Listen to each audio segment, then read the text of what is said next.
Good morning. Welcome. My name is Bill Maggio. I am the CEO of the Jacobs Institute and the Vice Chairman of the Board of Kaleida Health. There could not be a more appropriate setting for the discussion about the future of medicine than right here, right now. I'd like to acknowledge all the people in the audience today who are responsible for the expansion of can you guys hear me? Someone's talking to me here. For all the great work in the expansion of the Buffalo Medical Campus. And I'd also like to ask for a round of applause for all the healthcare workers who work so diligently every day to care for the fine people of our great community.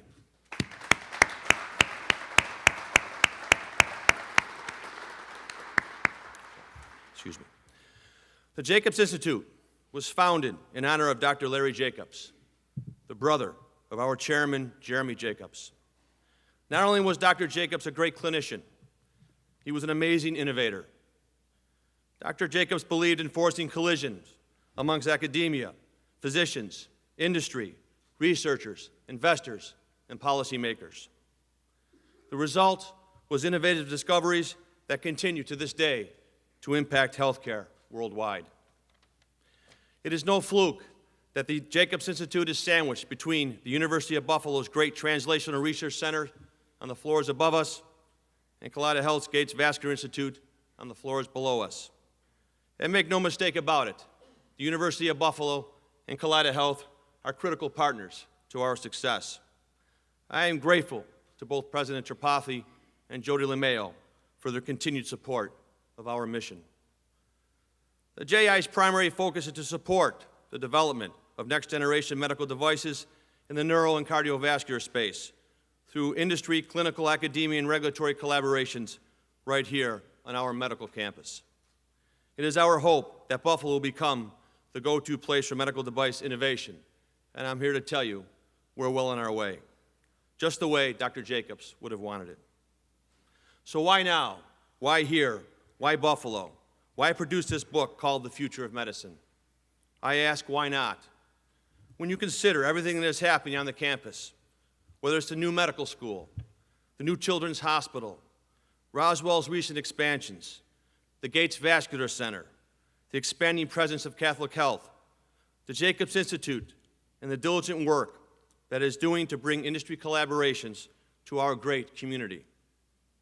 The opportunity to expand this critical commitment to collaboration has never been better on our campus. It is our hope that this book will help in sustaining that potential by inspiring innovation. Now, it is my pleasure to introduce the man who is responsible for making this happen. I am grateful to the Jacobs family, and especially Chairman Jacobs, for giving me the opportunity to lead this great organization. Ladies and gentlemen, please welcome to the stage the Chairman of Delaware North, the Chairman of the UB Council, the owner of the Boston Bruins, and our Chairman, Mr. Jeremy Jacobs. Thank you.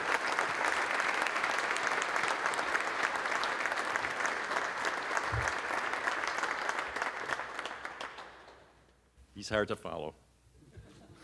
Good morning. On behalf of the Jacobs Institute, welcome to the official launch of the Future of Medicine.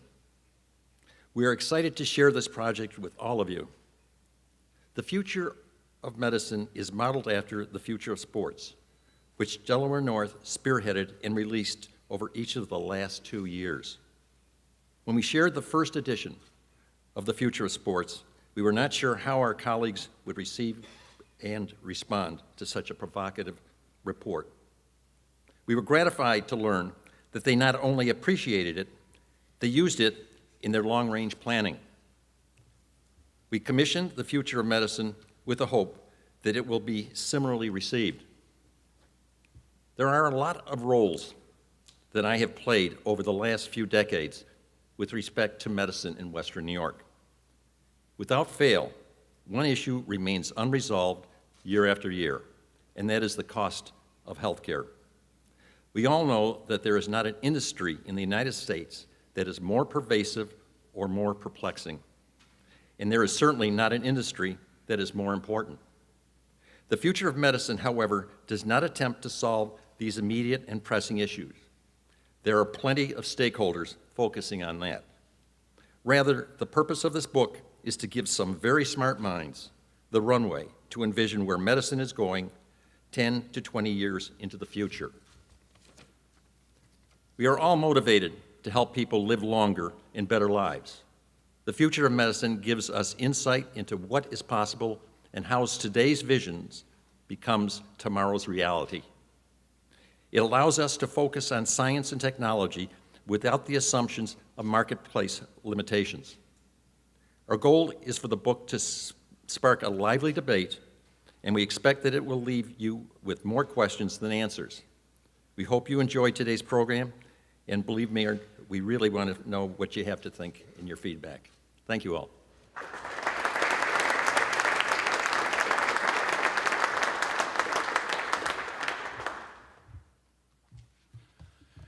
Our next speaker is the 15th president of the University of Buffalo.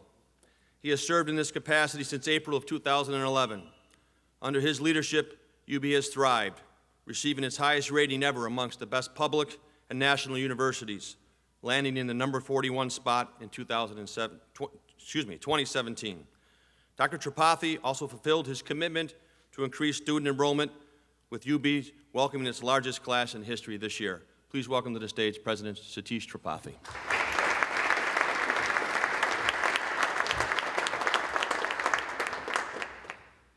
Good morning. I am pleased to participate in this important conference with all you today. As you'd expect, the future of medicine is of great importance and interest to the University at Buffalo, especially at this time in our evolution as a premier public research university. A decade ago, we envisioned moving the Jacobs School of Medicine and Biomedical Sciences to downtown. Today, we have realized that. Just a few weeks from now, faculty, staff, and students will move into our new building. The classes in the new building will begin in January. This state-of-the-art facility was built with the future of medicine in mind. Everything about it, including its location here in the Buffalo Niagara Medical Campus, positions our students, our trainees, and our faculty for success in the healthcare landscape in the 21st century. We are rightly proud of this magnificent new building. But we know that our greatest resources are the people teaching, training, and conducting research inside. From UB's founding as a private medical school to today, we have always been forward-thinking in our mission and in our actions. As a result, we have been on the cutting edge of innovations that have profoundly impacted medical care and treatment. Consider Wilson Greatbatch, who created the first practical implantable pacemaker, or Dr. Lawrence Jacobs, who developed the drug most prescribed for relapsing MS, or crystallographer Herbert Hopman, whose algorithms have been critical to drug discovery. Fast forward today. Our 21st century faculty continue to create the therapies and treatments that will improve quality of life for today's and tomorrow's patients, locally and globally. These include nanoballoons that deliver targeted therapy to cancer cells when triggered by laser, stents used to treat strokes, and groundbreaking protocols that have changed the way we think about concussion recovery, among many others. Moving the medical school just steps from where we are gathered today facilitates discoveries like this. Being in the heart of our region's biosciences corridor brings researchers and clinicians together into a highly collaborative ecosystem. And within this ecosystem, we can accelerate bench-to-bedside discoveries and enhance quality of life for patients locally and beyond. We know that discoveries that will shape the future of medicines don't take place in silos. They take place when professionals across disciplines interested and engaged together. For the same reason, UB has been at the forefront of our interprofessional education.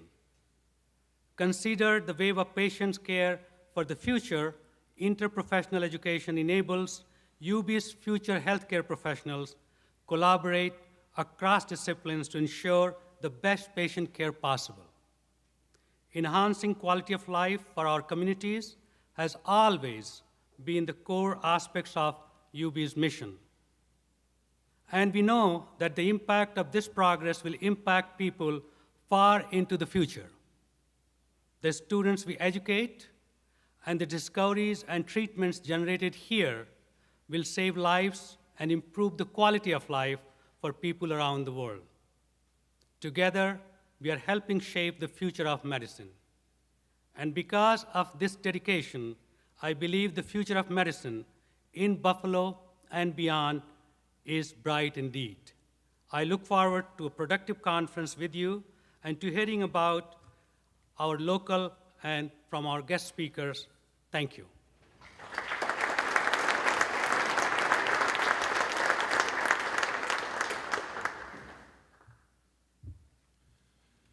Thank you, President Tripathi. Our next speaker is the Chief Scientific Officer of the Jacobs Institute. He is a SUNY Distinguished Professor of Neurosurgery and Radiology and is widely regarded as a pioneer of endovascular neurosurgery, developing novel techniques for the treatment of stroke and aneurysm. He's also trained the next generation of neurosurgeons to advance these life-saving techniques. Please welcome to the stage Dr. Nick Hopkins.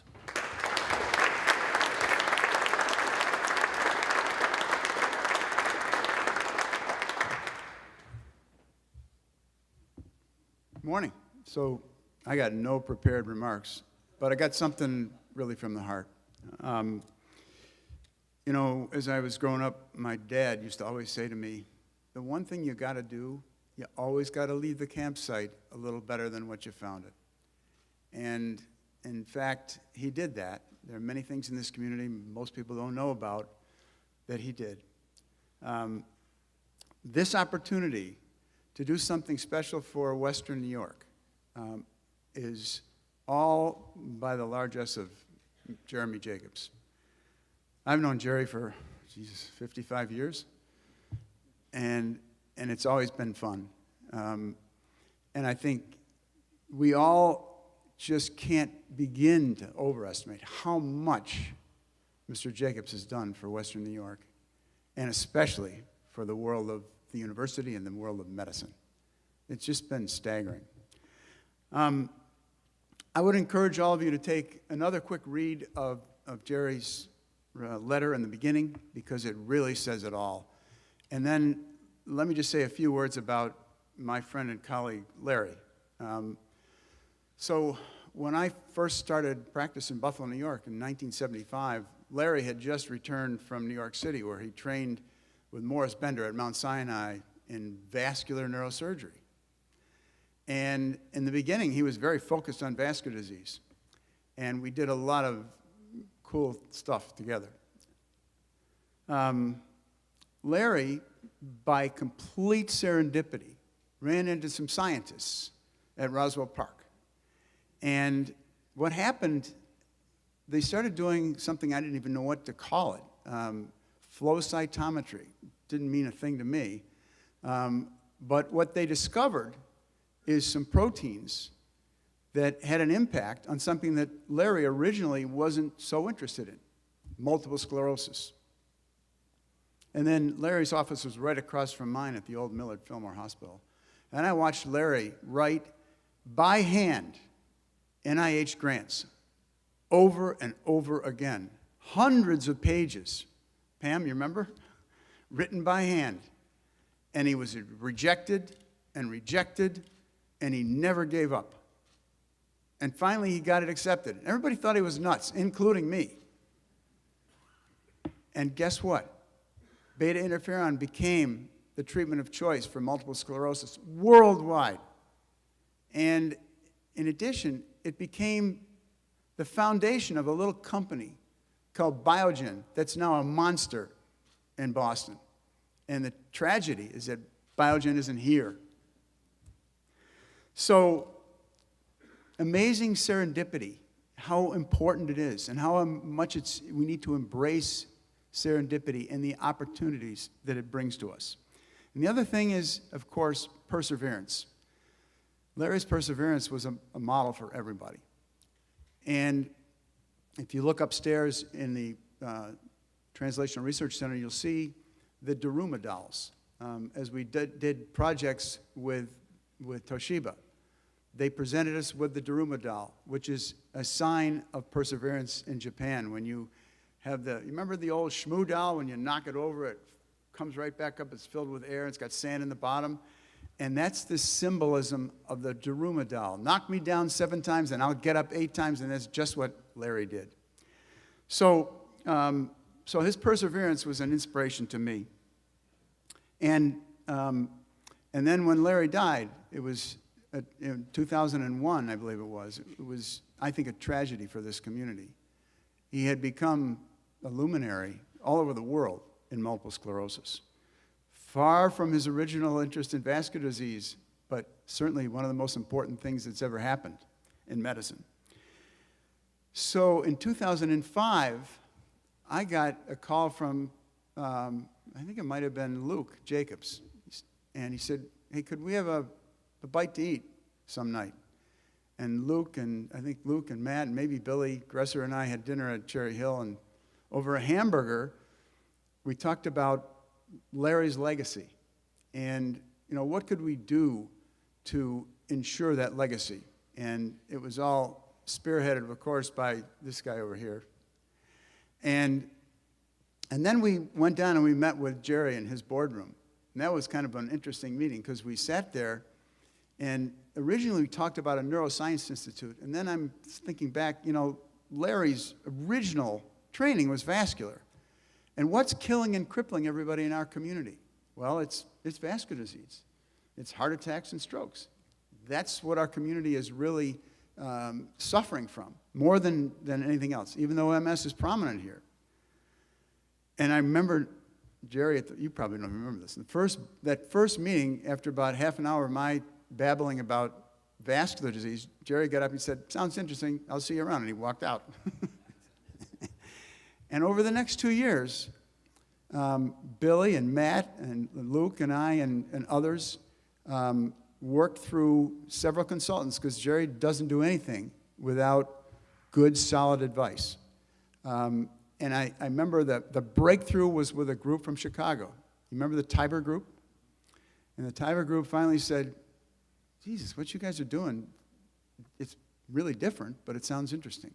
And that was when we really started going. And then we had been running a meeting out in Jackson Hole every year focused on nothing more or less than complications. If you have a major disaster, and believe me, when you put a catheter in somebody's head and something goes wrong, it is a disaster. And so we were having these meetings with neurologists and neurosurgeons at first, but then we decided, what about if we brought all the vascular disciplines together, cardiologists and vascular surgeons and radiologists and neuro guys? And what if we did that and then did the same thing? And we invited only the thought leaders, and about maybe 30 of us got together, and I remember the very first year I presented a patient that I had killed because I had made a mistake in treating an aneurysm in that patient's head. But the coils that I used were picked up by several cardiologists who wrote to me later and said, what you presented to me, I used in a patient last week. And I thought to myself, there's the real meat of what's going on here. So when Mr. Jacobs decided he wanted to go forward with a vascular institute, what we did is we got together with all these guys out in Jackson Hole who were there for this meeting, and we spent the better part of a morning, the first day, talking about what did we think about the vascular center of the future. And after an hour or two, this wonderful architect, Mehrdad Yastani, looked at us and said, with a big grin on us, he said, you guys are telling me you want collisions. And that is the essence of what we're talking about. Collaboration, collisions, leading to innovation. So that's what this place is all about. And we, amazingly, what he sketched on a piece of paper the first morning, we're looking at right here. And what he did is he built us a club sandwich.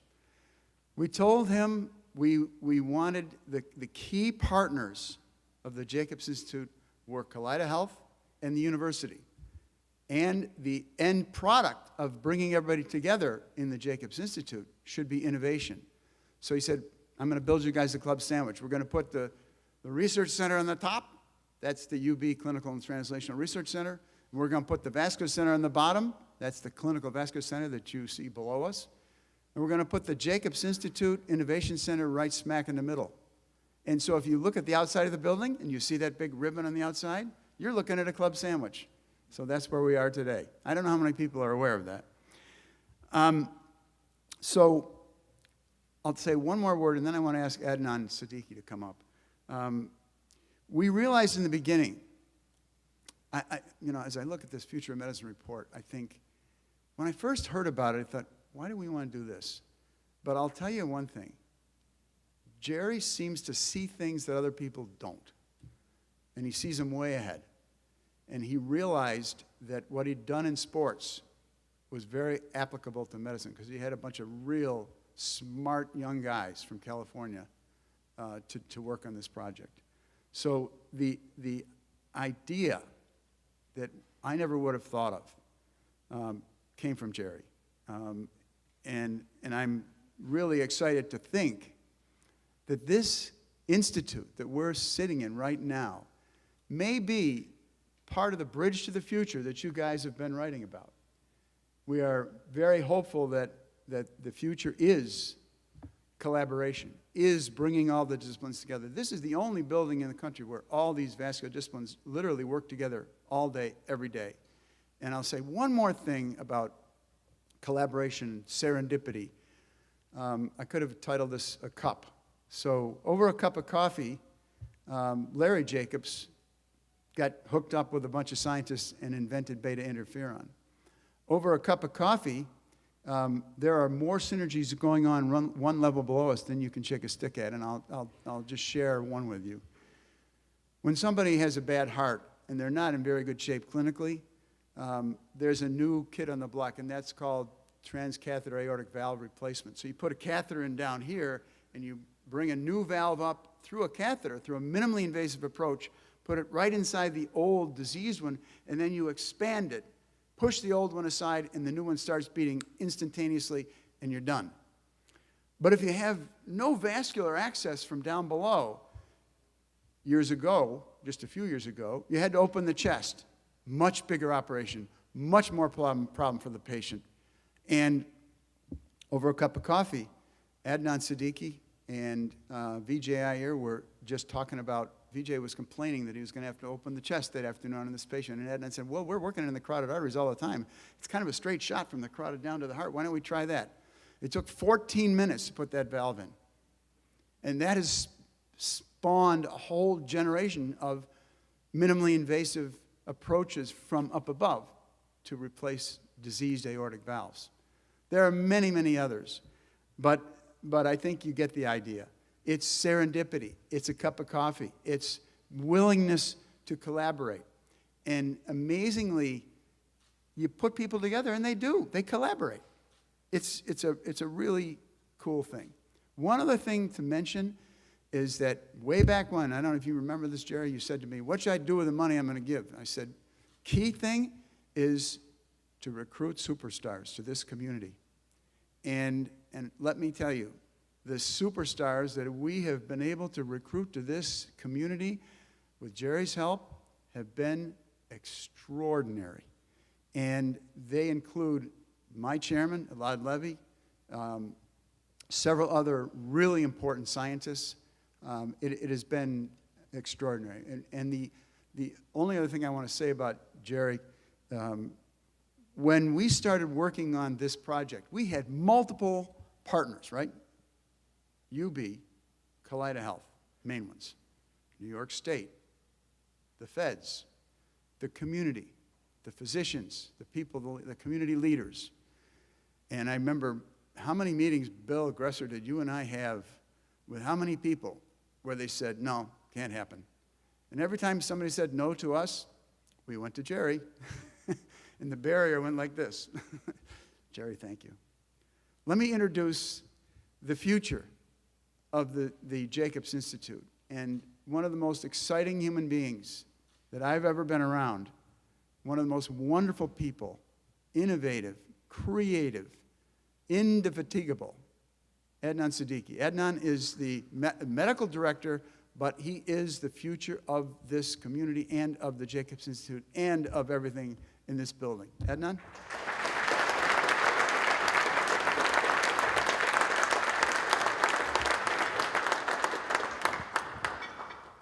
Well, that introduction, Nick, humbles me beyond belief. But I have to sort of throw it back at you and sort of state categorically, this is your vision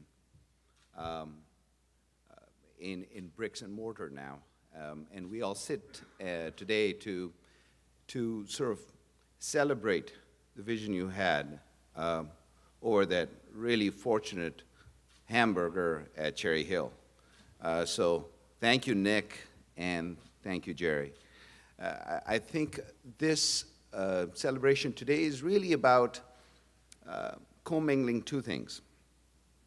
It's the aspirations of a community, which is Western New York and Buffalo, and the vision of futurists who are using their talent to prognosticate, to look forward and predict what will happen down the road.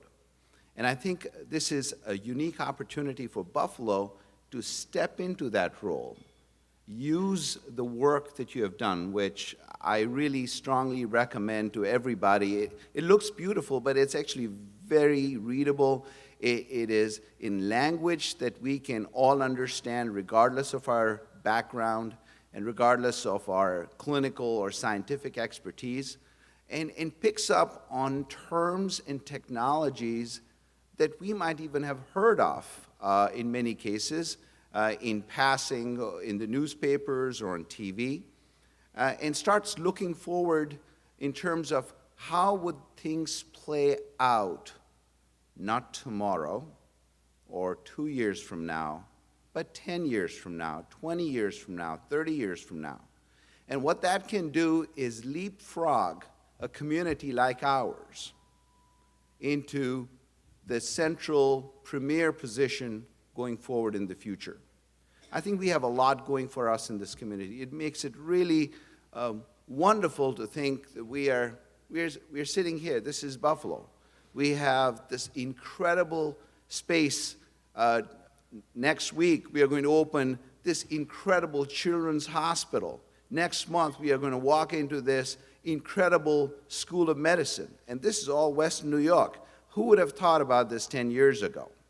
This is more than just the Buffalo Bills or Sabres and diehard fans. This is a community on the move. And I think that's what makes this place spectacular, because it's truly emblematic of the potential that we all have if we work on one key operative word, which is collaboration. I think when you think of the opportunities that exist in this community, with Kaleida Health leading the charge with the Gates Vascular Institute and now the Children's Hospital, when we think of the century-old institution, which has been a landmark and deserves to remain a landmark, Roswell Park Cancer Institute, when we think of our community hospitals that feed these key tertiary care centers, including Catholic Health and ECMC and all the outlying hospitals in Western New York that lead to our clinical base. I think it's really important for us to partner with UB and create the dialogue that we need between clinicians and caregivers and scientists to actuate, put into action the predictions that we are all here to celebrate and broadcast to the world. I would like to sort of say one particular thing which is really important. Jerry, you talked about the cost of healthcare. As we think of the healthcare, the cost that is riding the system is primarily because of the disease burden and the delayed diagnostic care that is received by communities. I think this concept of previvors, which is really laid in this work, is of unique importance to us in Western New York. As we look forward, whether it's the smartphones that we currently use for our calendars and emails and texts, will become the major source of data, information, and transfer between patients and their caregivers. So you would know that you're heading towards a heart attack 10 years before that happens. What are you going to do about it? Are you going to tread the same path which will realize that potential for a heart attack, or are you going to make changes in collaboration with your epidemiologists and your scientists and your cardiologists to change the course of your care? What is that going to result in terms of healthcare benefits, economic growth, greater productivity for our citizens? So I think this is a great opportunity for us to celebrate an incredible work of art and a great prediction for a really rosy future. I'm really happy. Most of the stuff in there is really rosy. And I'm delighted to see that it is Western New York, it's Kaleida Health, it's UB, it's Jacobs Institute, which is the premier presenter of this incredible work, which has a real potential to change the future of medicine. Thank you.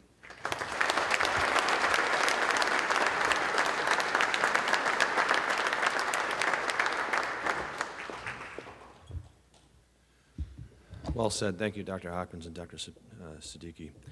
Our next speaker is the CEO of Attention Span Media, a digital strategy agency based in San Francisco, California. He is the editor-in-chief of The Future of Medicine. He began his career at Forbes magazine, launching their Silicon Valley bureau. He soon will assume the role as contributing editor of Wired magazine. Ladies and gentlemen, please welcome to the stage Josh McHugh.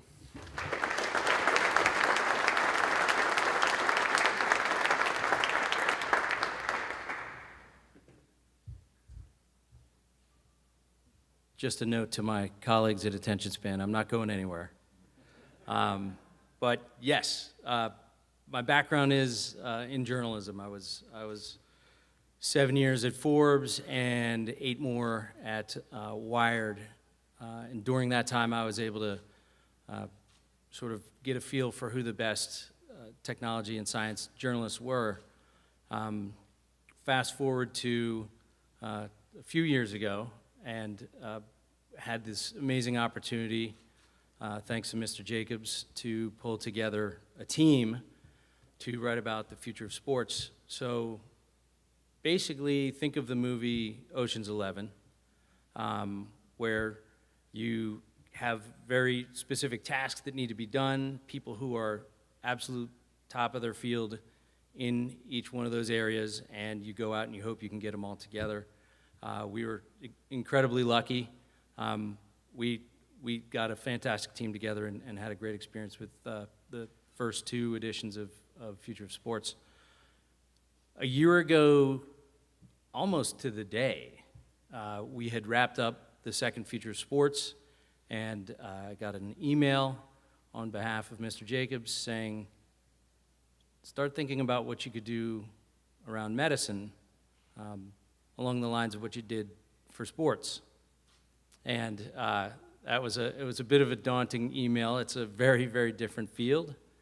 And so took a step back and said, okay, who do we have and who do we need? Luckily, the first time out, we had focused on journalists and editors that knew science and technology first, and then happened to also have a great affinity for and knowledge of sports. So there was a core team that we were able to bring over for medicine. Bo Bronson, possibly the best published person that I know, author of a lot of books, and maybe more importantly, many science writing awards, including one for Future Sports now. So check, we had that. Chris Cowart, who's got a background in not only an active athlete who's sponsored in cyclocross, but he spent some years with IDEO designing medical devices and other medical technologies. So that was a good sign there. Another one of our editors, Ethan Waters, he also has had his work published in the best American science writing several times, and a fantastic journalist as well. So we had a good core team, needed to add a couple folks, and was lucky enough to know through the writing community in San Francisco, Dr. Joshua Spinogle, who's a practicing Mohs surgeon, and also happened to have written a couple of best-selling thrillers. So he knows medicine, he knows how to write. Called him up, incredibly, he said yes. And then the wild card, Dr. Patrick House, PhD, not MD, but Stanford neuroscientist who also happened to write for The New Yorker, which is a bucket list item of mine. And so we put the hard sell on him and got him aboard as well. So we had the core team, and I can't talk about our team without mentioning Tyson Law, who headed up design on this project. Obviously, a year of work on the thing, so much more than we could ever hope to fit, even in 70 pages. And the way we were able to get it in there was through Tyson's incredible design direction. The way that you'll find the report is layered. You can go in, you can look at it quickly, get some great information about any particular area, and then you can also sit with it and go deeper. Best of all, maybe there's the design elements that tell you a whole story with one glance. So thanks, Tyson. So our process took us back and forth between Buffalo, Silicon Valley, Florida, Minnesota, pretty much everywhere that medical innovation's happening in the country. But it really did start here, and our first meeting here was a real eye-opener. We didn't know what to expect coming into the Jacobs Institute, and what we found more than exceeded any expectations we might have had. First off, the design of the building and the institute itself were incredible. The way that the collisions are built into to what happens here was incredibly progressive. Even those of us who have covered medical technology out in Silicon Valley hadn't seen anything quite as well designed for that purpose. And then the people, incredible. Dr. Hopkins, Dr. Siddiqui, just incredibly impressive and on par with anyone that I've ever run into in the course of my technology journalism career. So I think I'm going to leave it at that. We're going to talk a little bit more on a panel about how we put it together, what we found out, how we see things. So that'll come in a few minutes. But just wanted to say thanks to the Jacobs Institute and to the Jacobs family for allowing us to do what I feel, and I know my colleagues feel, is some of the most important and satisfying work of our careers. So thanks very much.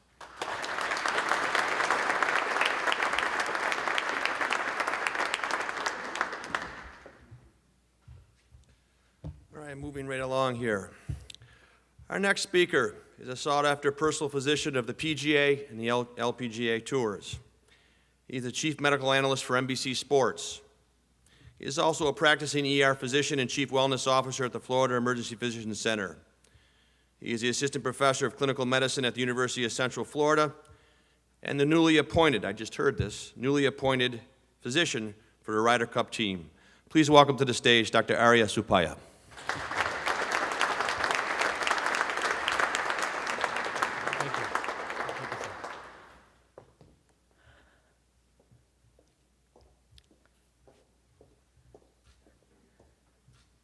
So, when I was 13 years old, I wanted to be 6'4" and German. Honestly, I wanted to be Boris Becker, right? I wanted to be the first Malaysian to win Wimbledon, just like he did. And I had everything planned. I was going to turn pro. I had someone to sponsor me. But around the same time, I received a scholarship to study medicine in the UK. And my mom said, tennis is not a job, okay? And if you're Indian like me, there are only 3 jobs that really matter. You could be a doctor, an attorney, or nowadays you can be a telemarketer with a PhD, right? It is what it is. So I went off to medical school. She packed me off and reminded me of 2 important pieces of advice I received growing up. It was like this big. Always shoot for the stars and leave the world better than you found it. Okay? So I go to medical school in England. I get trained and board certified in general surgery, critical care, emergency medicine, and sports medicine. And then I moved to America in 2006. And now I work exclusively in the ER and with professional athletes. So really, I'm so blessed to do what I do because I get to live vicariously through all my athletes, okay? And I will do anything that I legally can to help them win. And I'm constantly looking for little things that'll make a big impact for them, right? Which brings me to Michael Woods. The year is 2047. Michael Woods is now 50 years. It's been 50 years since his grandfather, Tiger Woods, won Augusta National and set all sorts of records, right? But Michael's on a different trajectory. He wants to go to Augusta and shoot a course record of 50.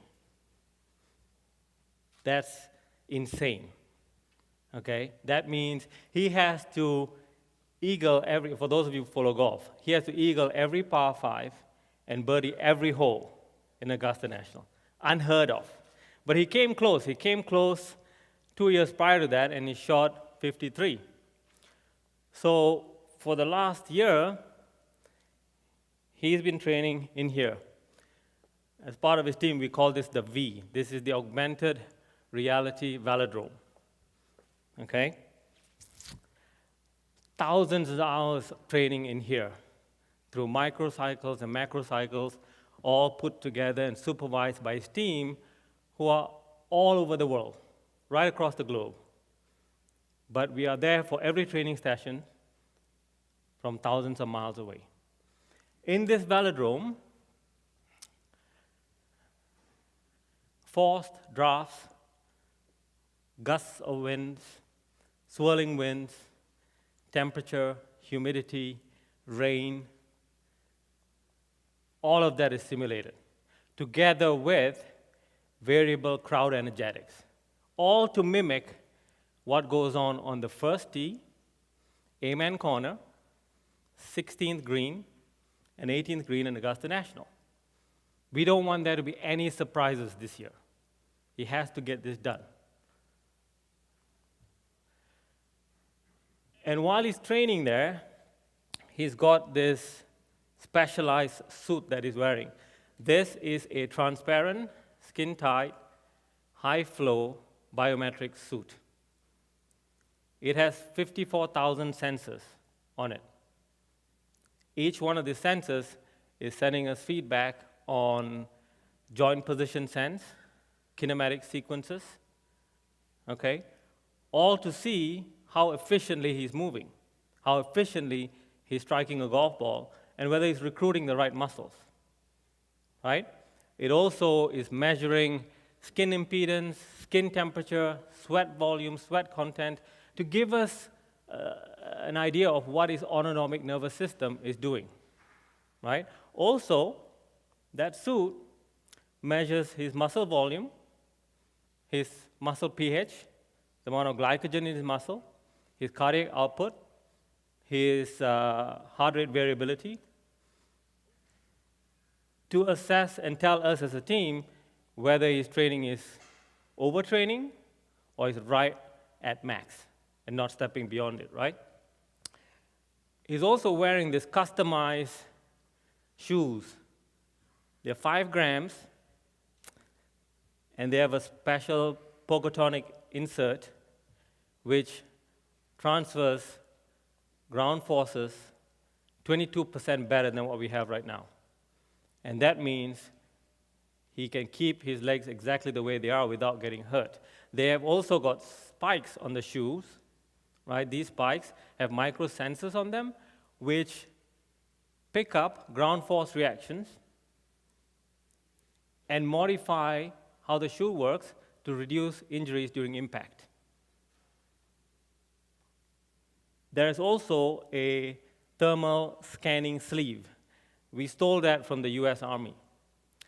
They had built that to, as part of a surveillance security thing. We put that in the shoe so that we can scan him in real time while he's playing to see if there's any stress reaction going on in his tendons, in his bones, in his joints, because of the forces that Michael is creating, right? We cannot afford an injury at this stage of the game. As for his team, it's quite an interesting team. He has a IBM analytics data engineer. He has a biochemical nutritionist from NASA. He has a neuropsychologist from the Jacobs Institute. He has an old-fashioned, old-school golf swing instructor. He has a systems biologist. And then he has the performance care coordinator. That's me. My job is to keep all those egos in check, right? And together, we came up with hundreds and hundreds of specifically targeted training sessions, conditioning sessions, okay, with one goal. We wanted to increase the elastic storage capacity in his Achilles tendon and increase the force coupling of his quads and his glutes. And what that means is his clubhead speed is going to go from 210 miles an hour to 227. And what that means is he'll be able to drive every par 4 in Augusta National, even on a cold day with a 30-mile headwind, right? That's what we got to do. If you want to shoot 50, we got to be able to do that. He has, in terms of monitoring, we monitor his saliva for toxic loads, pathogens, microbiome analysis to make sure there's no drastic changes that we are now unaware of, and also gene-specific enzyme triggers to make sure the digestive tract is working accordingly. In his hypothenar eminence is a implanted sensor that allows us to monitor real-time blood sugar, anions, charges, pH. We can do his weekly labs directly from there. And also it measures his redox potential, which looks at how well his mitochondria is functioning at any given time to prevent overtraining or fatigue. Okay? Now, we also measure all of that through an we also have sensors on his head that allow us to measure how his cognitive functions working, okay? He didn't want to have implanted sensors, understandably, so he's wearing sensors on the outside that pick up his EEG, but also in the velodrome, we can see what he's thinking. We can see his visual cortex from those sensors, okay? They also measure voice fractals to see how stressed he is at any given time, okay? And from there, we take all that data, we give it to the nutritionist who puts a dietary plan for him, okay? And in this particular case, he's going to supplement him in this training phase because he's tapering off to go play Augusta. He's going to receive a cervical epidural of branched-chain amino acids to mitigate the effects of fatigue. He's going to receive a precursor of glutamine to boost his immune function, in particular with his natural killer cells. And he's also going to get slow creatine to improve muscle energetics, okay? In the last few months, he's also been getting graded nocturnal, cold, transdermal infusions of smart lactate and sodium hydrogen carbonate, all to improve his aerobic function, okay? In essence, we did all of this so that he could train 15 times harder than his grandfather, Tiger Woods, without breaking down. And that was the message that came from Tiger. Push him really hard, but don't let him break. Okay, and that's what we had to do. The day is almost complete. He spent some time with his family, has his dinner, and then about 2 hours before bed, he puts on another suit. This is a thermogenic biogenesis recovery suit. This suit measures and corrects any electrolyte or volume imbalances, okay? It has also got a built-in NMR scanner that's going to scan the whole body for areas of inflammation because that needs to be addressed tonight, okay? It also, based on his kinematic sequences and his coach, we've identified certain muscles that are going to be stimulated using 40 hertz of square wave pulses, because those muscles have to be fully revitalized for tomorrow, okay? And we also use 10 hertz to stimulate capillary growth. And finally, that suit cools him down for 3 minutes to 270 degrees, minus 270 degrees. That's the part he loves most. We do that because of the hormetic effect that helps mitochondria recover and also mitochondria increase in volume and size and numbers, right? So he knows for 3 minutes a day he can do that and he will not feel tired. So finally he takes that suit off, jumps into bed, and he puts on this patch. Right over all the hot spots that were identified through the scanner earlier. And he laughs because this patch came all the way from 2017. That's when it was first made. So, ladies and gentlemen, you have an envelope with you?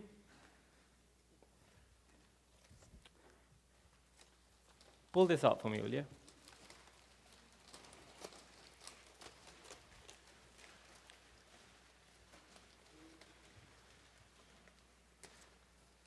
Hold it up. If you got it, hold it up. All right. Does this look like a regular Band-Aid? Right? Just looks like a regular Band-Aid, isn't it?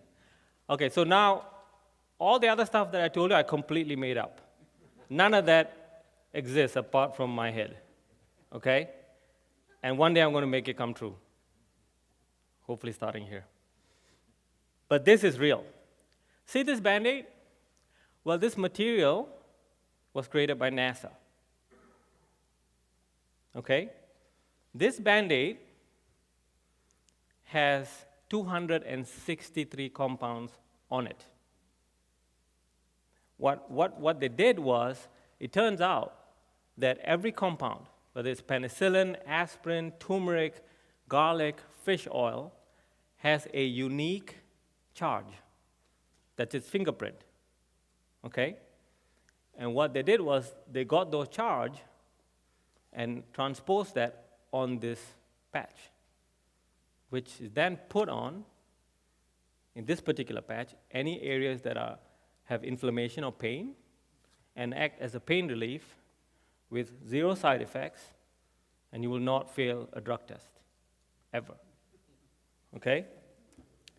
So, while this is interesting, and it's exciting, and it's euphoric to sit and share the possibility of maximizing human potential, I think the future of medicine really comes down to providing the basics. So this was our team at the US Virgin Islands 3 weeks ago.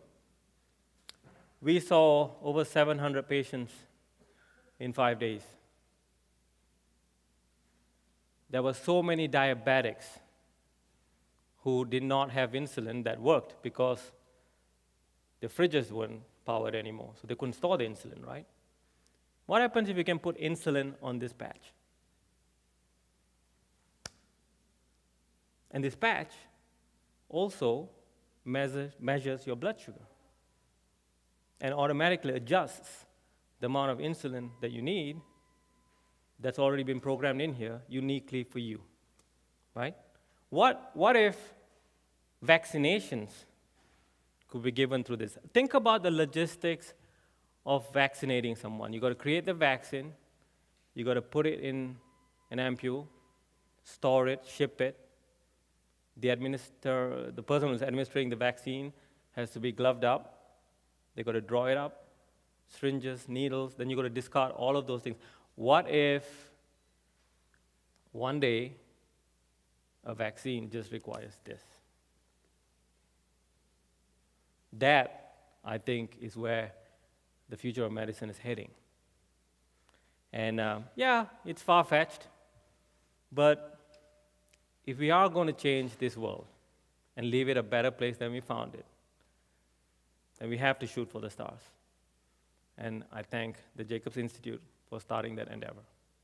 Thank you.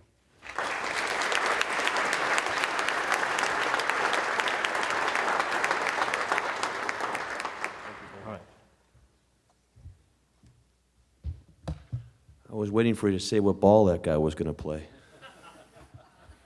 Anyways, now the fun starts. We get the futurists up here. I got a lot of questions for you guys. So I'd like to invite Chris Cowart, Paul Bronson, Dr. Patrick House, Dr. Joshua Spagnoli, and Josh McCune to the stage.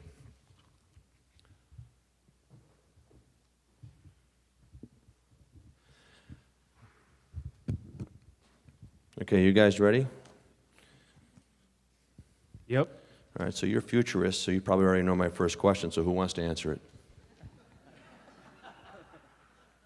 So a futurist is, I didn't ask it yet. It's impressive. That was the first question. What the hell is a futurist? How do you become one? by obsessing, right? I think that innovation, creativity, great works of art share this element of obsession and a deep fascination with what you're working on.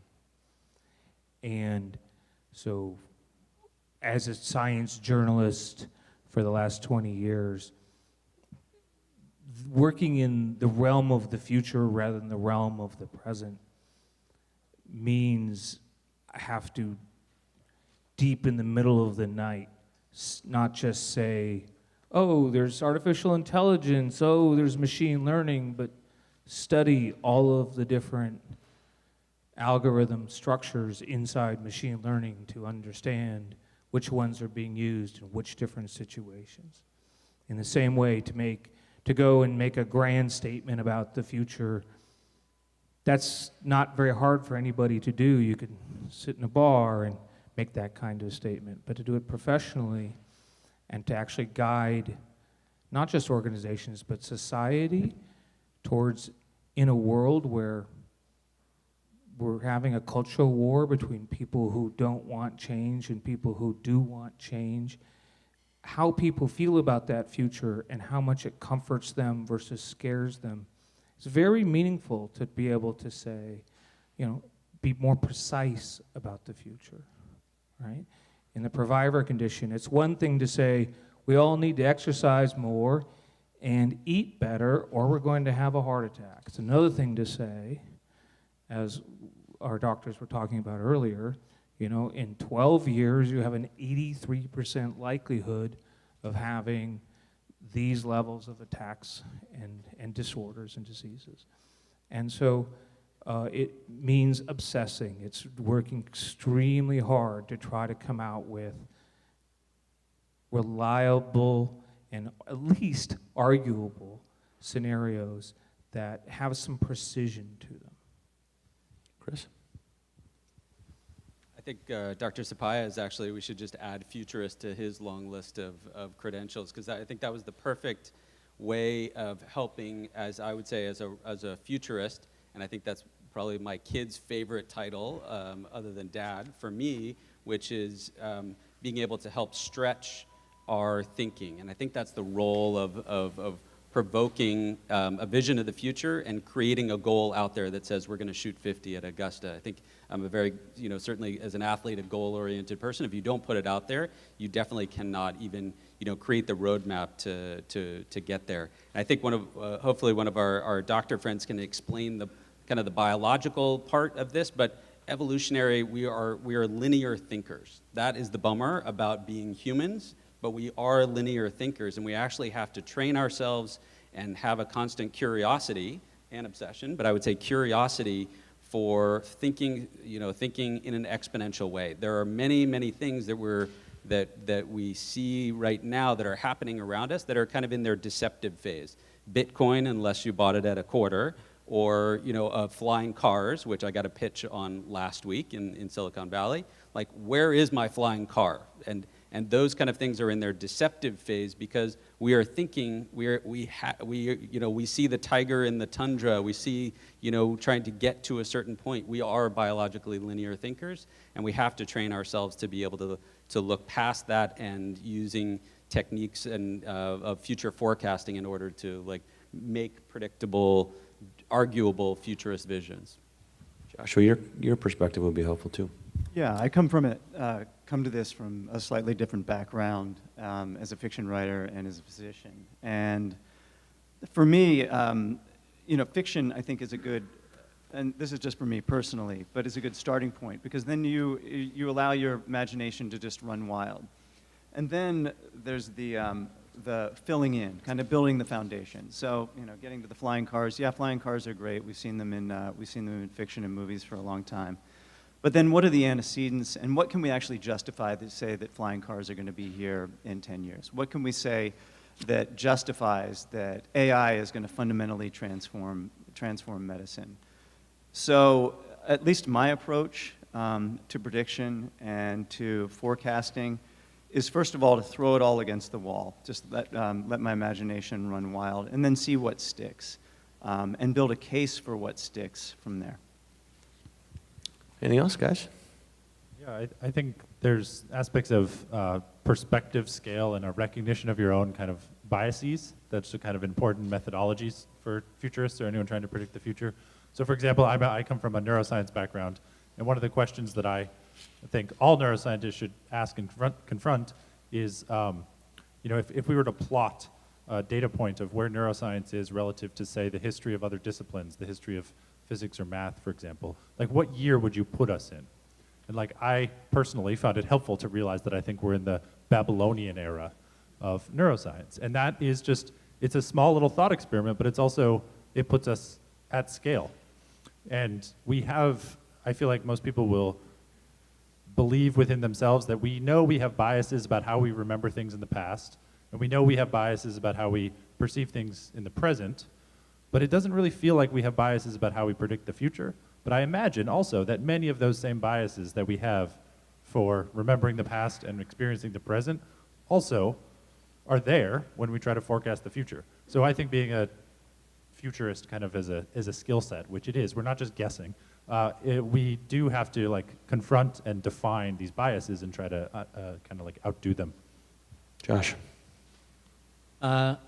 Just as an editor going through everything that was coming in, I noticed and initially was tempted to change the high frequency of the word already, and I think that is a great clue to what at its best futurism is, which is firmly grounded in the present, but paying attention to things that most people don't know already exist. So I would say that futurists are definitely at least part journalists. That's covering the absolute outer edge of what is happening today. I guess this would be a question for Poe and maybe Chris. What did you guys learn from writing The Future of Sports that crossed over to the future of medicine? I think we had, if you followed the Future of Sports, we had the White Album and the Black Album of editions in 2015 and 2016, and I think we carried over some themes, but I think in particular, one that, for this audience, like neurostimulation is an interesting one just from a content perspective, and then also the crossover. I mean, we were bringing health and medical things to that audience. I remember on a panel just like this, having a conversation with you, Commissioner Bettman, on like like CRISPR and gene doping, and like now what are our implications in terms of games and competition, and as an athlete, how do I know that my competitor is not already using one of these techniques? And I think you just take that and carry that over with a new lens and saying, well, how are we getting the edge in sports, but how are we saving lives and improving outcomes in healthcare? So I think that it was a lot of very similar techniques and technology and progression, but it just in a very, very different lens for all of us as humans. Yeah, I would concur with Chris in that perspective, which is that at the beginning of this book, we go through the long-term exponential technologies that are affecting medicine, many of which are computing technologies and many of which are not technologies per se, but are long-term socio-demographic trends affecting the entire world. And to do the future of sports, we always say, you can't stare too hard at sports to see the future of sports. Sports is a reflection of society. To see the future of sports, you have to see the future of society. And so we look at all of these exponential technologies and their impact across society, and then sort of see its shade in sports. So having studied all of these technologies, many of them were very applicable here. I would also say that we're also doing work in food markets, sports markets, medicine. They all congregate and are blurring together. Part of what vision we had a few years ago and developed over time with Delaware North is understanding that these converge around human improvement. And whether it's through medicine, whether it's through food, whether it's through sports, which can help inspire and lead the way, these same technologies jump from food to medicine, from medicine to sports, from sports to food. And I think I lived part of one of those collisions yesterday. We were preparing for this day and doing a little press, and one of the JI folks walked me into a room and said, hey, there's some folks from Stryker here, and they're doing some deep dive on technology, and I just happen to have done some work in that space. And I think innovators know how to go and look and also steal and borrow from other places. And I think we see neuroscience folks doing transcranial stimulation for performance, in the same way doing deep brain stimulation for Parkinson's. So like good innovators know how to move across those borders and steal appropriately. This may be a question for maybe Patrick or Joshua, but guys, what did you learn that surprised you the most, given your medical backgrounds? Well, and this will probably be a little depressing, but one of the sections in the report, and one of the things we've been dealing with, is the crisis in physician morale. And I knew some of the data coming into this, and knew that there was a crisis and how physicians felt about their jobs, about their work-life balance. But it was worse than I thought it would be. There's some data from 2014 that shows that over half of doctors are burned out, and that's 2014 data. And the drivers of burnout have not changed significantly to 2017. Anecdotally, it's grim out there, and I think it's probably going to get a bit worse before it gets better. So that was the most surprising element, and also the most sobering. I'm hoping that reports like this and the support of the JI and Mr. Jacobs will make this more top of mind for decision makers in healthcare. It's something very near and dear to my heart, and I'm sure for the practicing physicians here, near and dear to them. So. Yeah, so the most surprising thing to me was that in the process of, so there's a redefining mental health care. It's one of the topics. And basically in order to kind of research and write this up, you have to, it's a compression process, right? You have to like take kind of where we are, where we have been, where we are now, and then extrapolate into the future where we might be with mental health care. And I guess am not, you might find this a few times, but I'm not really optimistic. And so I wanted to be as Pollyanna as I could, but I kept finding in this compression process and in this kind of forecasting process that no matter how I spun it, I couldn't find a lot of optimism for what we're doing in the present with mental health care. And so the really surprising thing to me was that even though myself, what I've done for the past decade, and everyone I know very closely at Stanford and in the medical kind of mental health community, what we think of as progress, if we actually look and actually really truly look at the numbers and objectively analyze it, I don't know how many people have heard of this, but so Tom Insel had this thing, the former director of National Institute of Mental Health, that we're talking about the chemistry of the paint, but our house is on fire. And this was something that was said to him and motivated him kind of actually leaving the National Institute of Mental Health. And I think the more I looked, I kept trying to look for like, okay, well, what parts of our house are not on fire? And I kept over and over coming to the realization that the house is actually on fire. So part of our job is to cheer our doctors up now and then. Yeah, that was a common theme where I would go back to our doctors and say, yes, but artificial intelligence. Or yes, but genomics. So yeah, there was a lot of back and forth on, I think you do have to take a very clear view of what the current situation really is, and then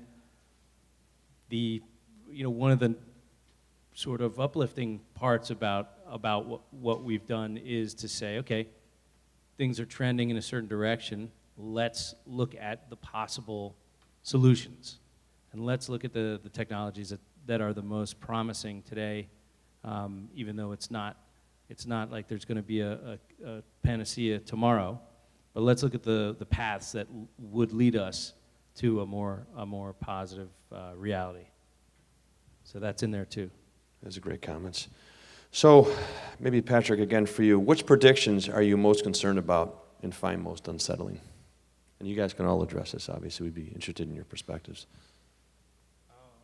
One of the ones that, so there's the art of making a baby is another of the panels in there, and that's a pun that you should get. And so it's ART, right, assisted reproductive technology, and I think one of the most alarming, there are two really alarming predictions and kind of conclusions from all this research. One, that, as one of the most difficult things about futurism is actually truly breaking your own kind of bias for the familiar and understanding that even as you're researching one narrow topic, there'll be innovations and improvements in something in parallel that will have to kind of like lateral, like, come in from the side at some point.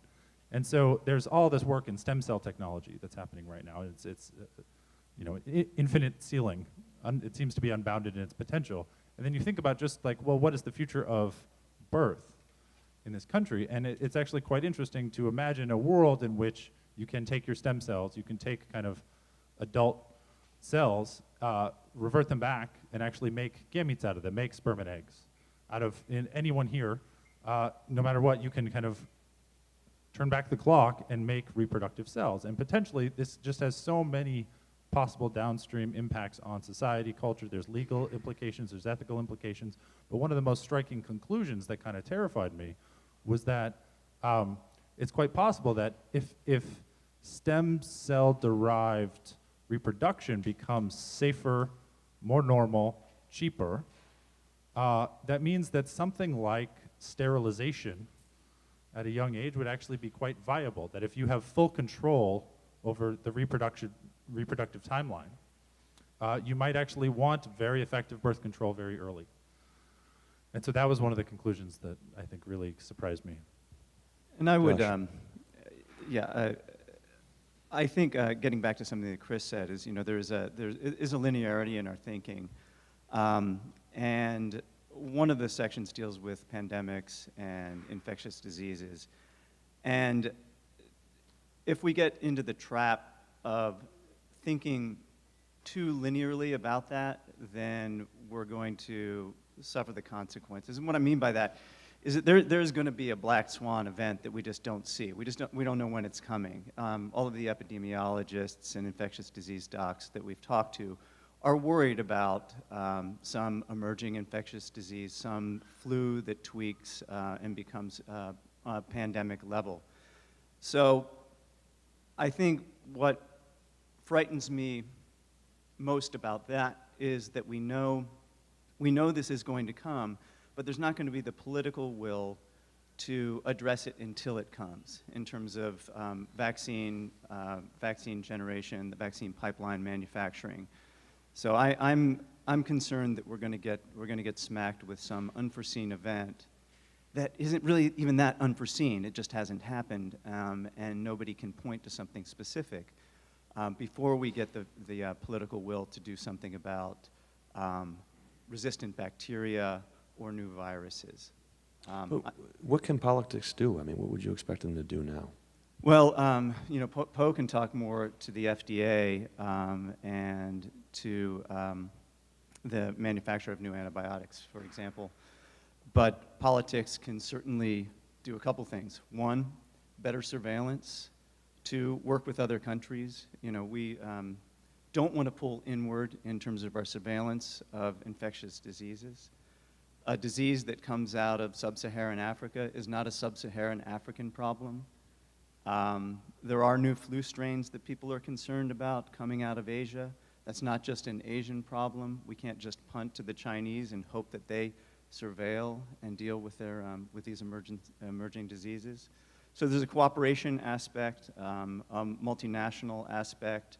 There's a regulatory aspect about vaccine development. There's a money aspect. It's not a good time to be gutting the NIH in terms of the development of novel antibiotics or new ways of manufacturing vaccines.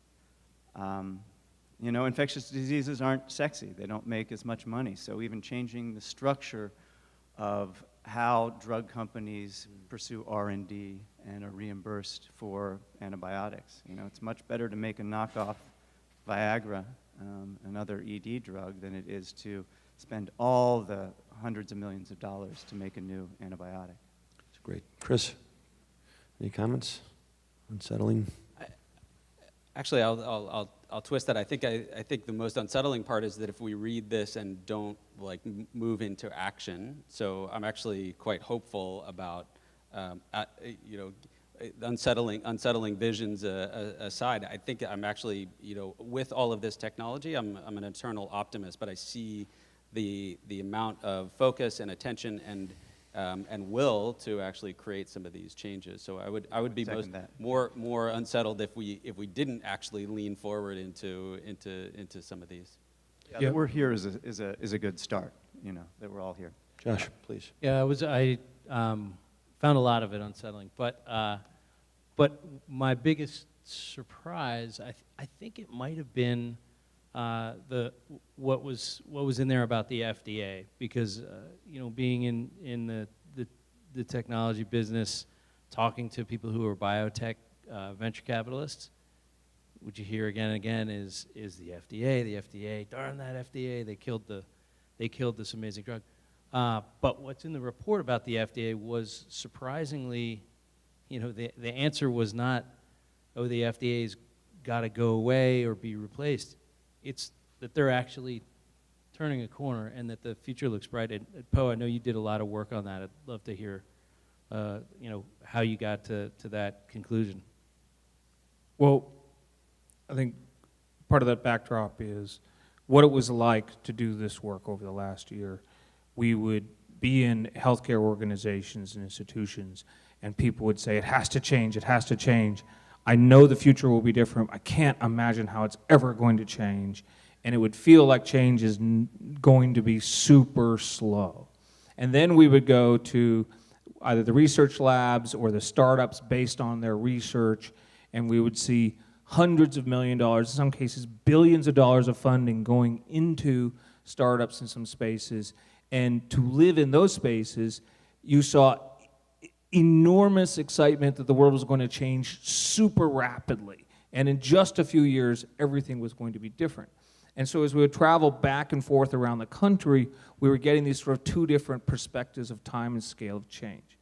And the things that troubled me, that were unsettling to me, were often recent and current sort of mental constructs that were blocking us. You know, in this particular area, and it as it relates to the FDA and other ones, my own wife develops biologics, has done so, has had 11 different startups, has had 9 successful drugs that she has developed, and she is deep inside the FDA, and even she doesn't want to understand the difference between Bayesian statistics and frequentist statistics that her own best friend is trying to tell her. And we would see, say, data interoperability. We just spent $30 billion and didn't get interoperability, and I would be, you know, depressed and saddened over that, even though even in the last year we've seen some great strides in that with things like Share Everywhere and Care Everywhere, with the data being much more out there. So most of all, I felt like it was a process of recognition between these outcomes and seeing what pieces were going to change first. And particularly in the case of the FDA, it went to a global perspective. The fundamental paradigm being argued for many was that it would be outside the US and outside the FDA's purview that innovation would happen because it was an obstacle to innovation. And then you began to work through the entire structure of the FDA, what they were doing in many of their markets and how they were working globally across food, not just drugs, and you began to understand a lot of sort of collective intelligence that was leading to significant changes over the next 10 years. So, okay, you know, Josh, I guess maybe a question for you. So which forces identified in the future of medicine is going to break through and I think really kind of accelerate the pace of change that we're all hoping to see? Hard to pick one. I think, you know, not only are all these sort of, think of them as children of Moore's Law. I mean, just to pick one, artificial intelligence, it's already having an impact on diagnostics. And so that's, maybe that's the first major change. I don't know if over time it will end up being the most impactful, but right now that's the one that the people are starting to feel. Chris? Yeah, I would think, you know, kind of jumping onto that around, if you think about Moore's Law and anything that gets digitized, then starts to go on one of those exponential curves. And I think one that Josh laid out for us around quantum computing is one that is coming. It is not a healthcare technology, it's not a medical technology, but it is going to change rapidly what we're able to do. So if you're able to use quantum computing, you might actually be able to convince the FDA to actually do clinical trials in a petri dish and not actually have to do the massive effort that we all know of clinical trials. That is one of those things that it's, you know, it is not a medical technology, but it will rapidly change what we do in this room. So is there a force that you think that's exhibited that could slow the pace of change that you're concerned about? in the book? Well, in the book, we sort of make this distinction between, we talk about the collision of forces of change and intractable objects. And so the FDA is an intractable object that was surprisingly motile. The insurance industry economics would be another one. You know, there are plenty more of these, and that's what made this project so fascinating. Was that there was an entire new layer of reality to process in coming up with our scenarios. So I think we'd all really be interested to understand your perspective on what can Buffalo do? You know, what can Buffalo do to prepare for the future of medicine? I think from a couple of perspectives, from the community perspective and from the physician and research perspective. Well, I think there's been a great start with the JI and the collaborative collision nature of the Jacobs Institute and the recognition that that is important. When we're going to have, when we have these moments of punctuated equilibrium, you know, whether it's passing a catheter through the carotid or something even bigger using AI in a new application for drug discovery or for human health, the cross-pollinization of having different disciplines, clinical disciplines, basic science disciplines in the same area, I think is a huge leap forward. And as Dr. Hopkins said, you know, this is unique, is a unique place. And as a clinician, pretty amazing to see how much is happening and how much cross-pollinization there is. I think one of the things over the last 25 years that I've been around Silicon Valley, everybody asks how we can replicate that in, you know, fill in the blank, Silicon Beach, Silicon Alley, you know, Copenhagen, wherever that is. And I think the common thing that I usually, that I've felt, and, you know, four of us, certainly all of us are like a product of that, is having a community, not just a university like Stanford, but a community that actually draws out these kinds of things. So if we were doing this on the West Coast, you'd have this, and then, you know, we would work together with our UB friends to actually put together another event. Like, you have to keep the momentum, and there's so much going on right now, but I think a platform, a university platform, and certainly this campus, I think is really interesting. We left here yesterday, went back to the hotel, and all good stories start with I started this conversation with a taxi driver, and he said, well, what's going on in this neighborhood? Like, the medical campus is being built up. People are buying up houses. They're going to build them a Whole Foods over here. They really want to have this community. And I think that interstitial, like the human infrastructure, is the success factor that we've seen over the last 30 years in the Valley. Paul. So my thoughts are more like kind of rudimentary, but I believe at the high levels of care, you know, amazing innovation is happening here. And so it can be hard to stay focused, say, on cost and on how people feel about their medical care. And so I would say a major KPI is wait time. And think about how much time you have to wait on the phone, on hold, how much time you have to wait in a doctor's office, how much time you have to wait for the next consult, wait to get your labs, wait to get your results. And if you can drive that down, I believe that great medical care is there. People are just kind of stuck in the system waiting for it. It makes them lose a sense of agency, and when they lose their sense of agency and self-control, they go looking on the internet for other answers. And that is leading people into not having confidence in a system that they really should and do deserve to have confidence in. And that it's a business question, which is to get closer to your customer, more in touch with the customer, more of the time. Expect your patient, your young patient who grows up, to want to basically text you and say, I don't feel good today, and want an answer back, and not want to have to call, not want to have to cut customer service or anything. And the more you can kind of get really close to them, the more you can really rope them in, stay connected, and then deliver this great care that you're capable of doing. Okay, before I let these guys go, do we have any questions from the audience? Someone's got to have a question for them. Tom? Jody? Anybody? Okay, please, we'll give the mic right there. Hi, I'm Dr. Christine Wadowski. I'm a postdoc at Roswell Park. I was very interested in the chapter on physician burnout and whether or not you did any analysis on trainees, specifically those postgraduate trainees such as residents, fellows, and also postdocs like myself.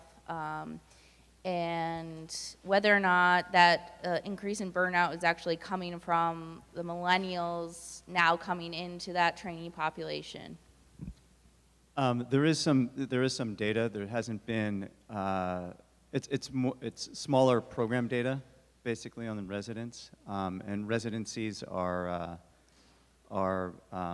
quite different, but subject to some of the same forces. Actually, and resident burnout has been a problem for decades, right? The whole work hours thing.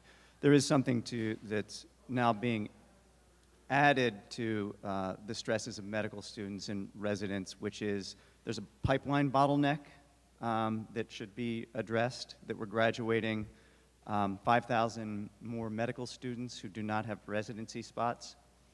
But in answer to your question, there has been attention paid to that. We were more focused on the broader workforce, but individual programs are highly attuned to resident dissatisfaction. Again, a lot of it can be driven by an event. So there's a suicide, for example, and then everybody really gets keyed up and addresses the problems in that particular program.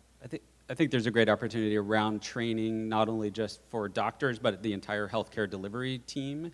And we sat with a bunch of folks that are responsible for redesigning the medical curriculum of the future. And I think that we asked them not just like, hey, which disciplines and which specialties are going to are trending up or trending down, but how are we going to integrate all of us, but all doctors and healthcare delivery folks? Is there like how do we better learn how to use these tools that are being rapidly being commercialized around machine learning and AI? And I think hopefully those will actually open up some of those possibilities and not put so much pressure on the one brain of that doctor as a trainee, as a vessel for 7 to 9 years.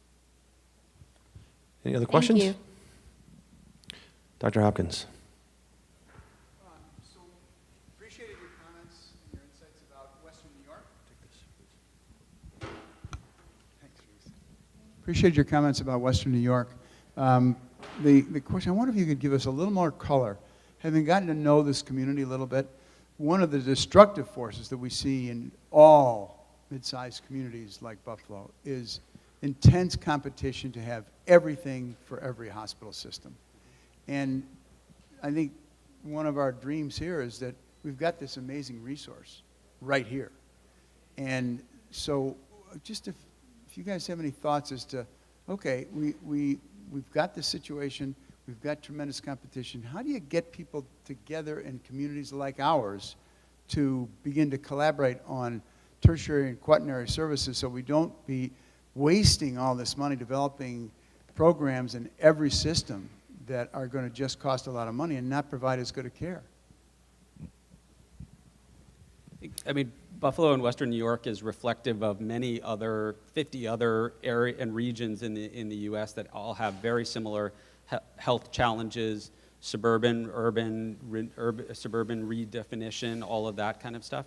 And I think that there's just some tremendous possibilities for pulling those kind of communities together. I think competition is one thing. I mean, I was just telling somebody at the breakfast around the level of competition. If I drive from Palo Alto to San Francisco, there are 10 or a dozen big health systems all trying to compete for my eyeballs. There is massive competition. I know, and in this region, it feels like it. Maybe it's just because of the orientations of things around here. But I think that it just takes a little bit of curiosity and courage to pull those working groups together. And I think that was kind of one of the spirit of this work is to provoke and nudge some of those healthy, friendly competitions and helping then redefine a region around a hub and spoke or some model. You guys have to figure out that kind of that right balance. But I think that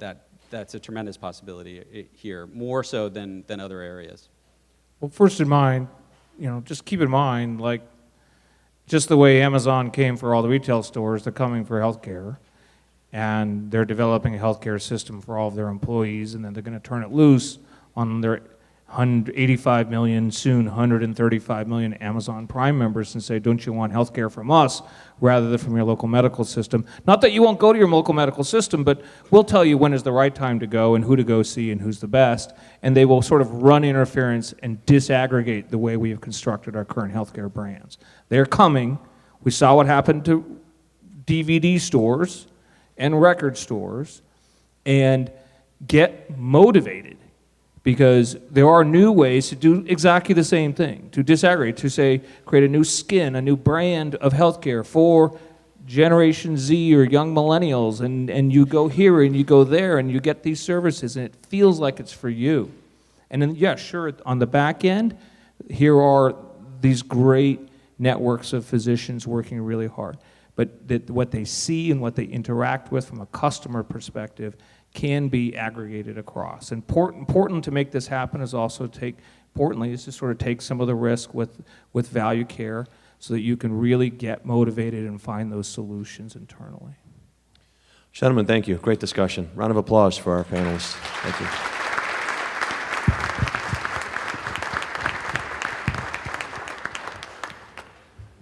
Great discussion. Our next speaker is well known here in Western New York. She's a leader in the field of human genomics.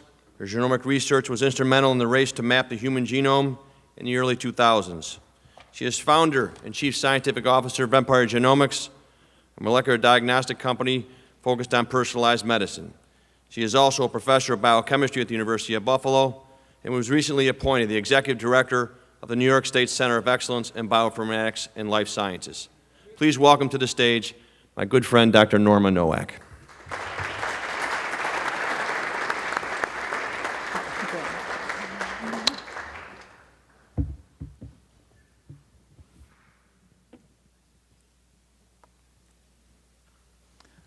Well, thank you for inviting me today and giving me the honor of speaking to this great group.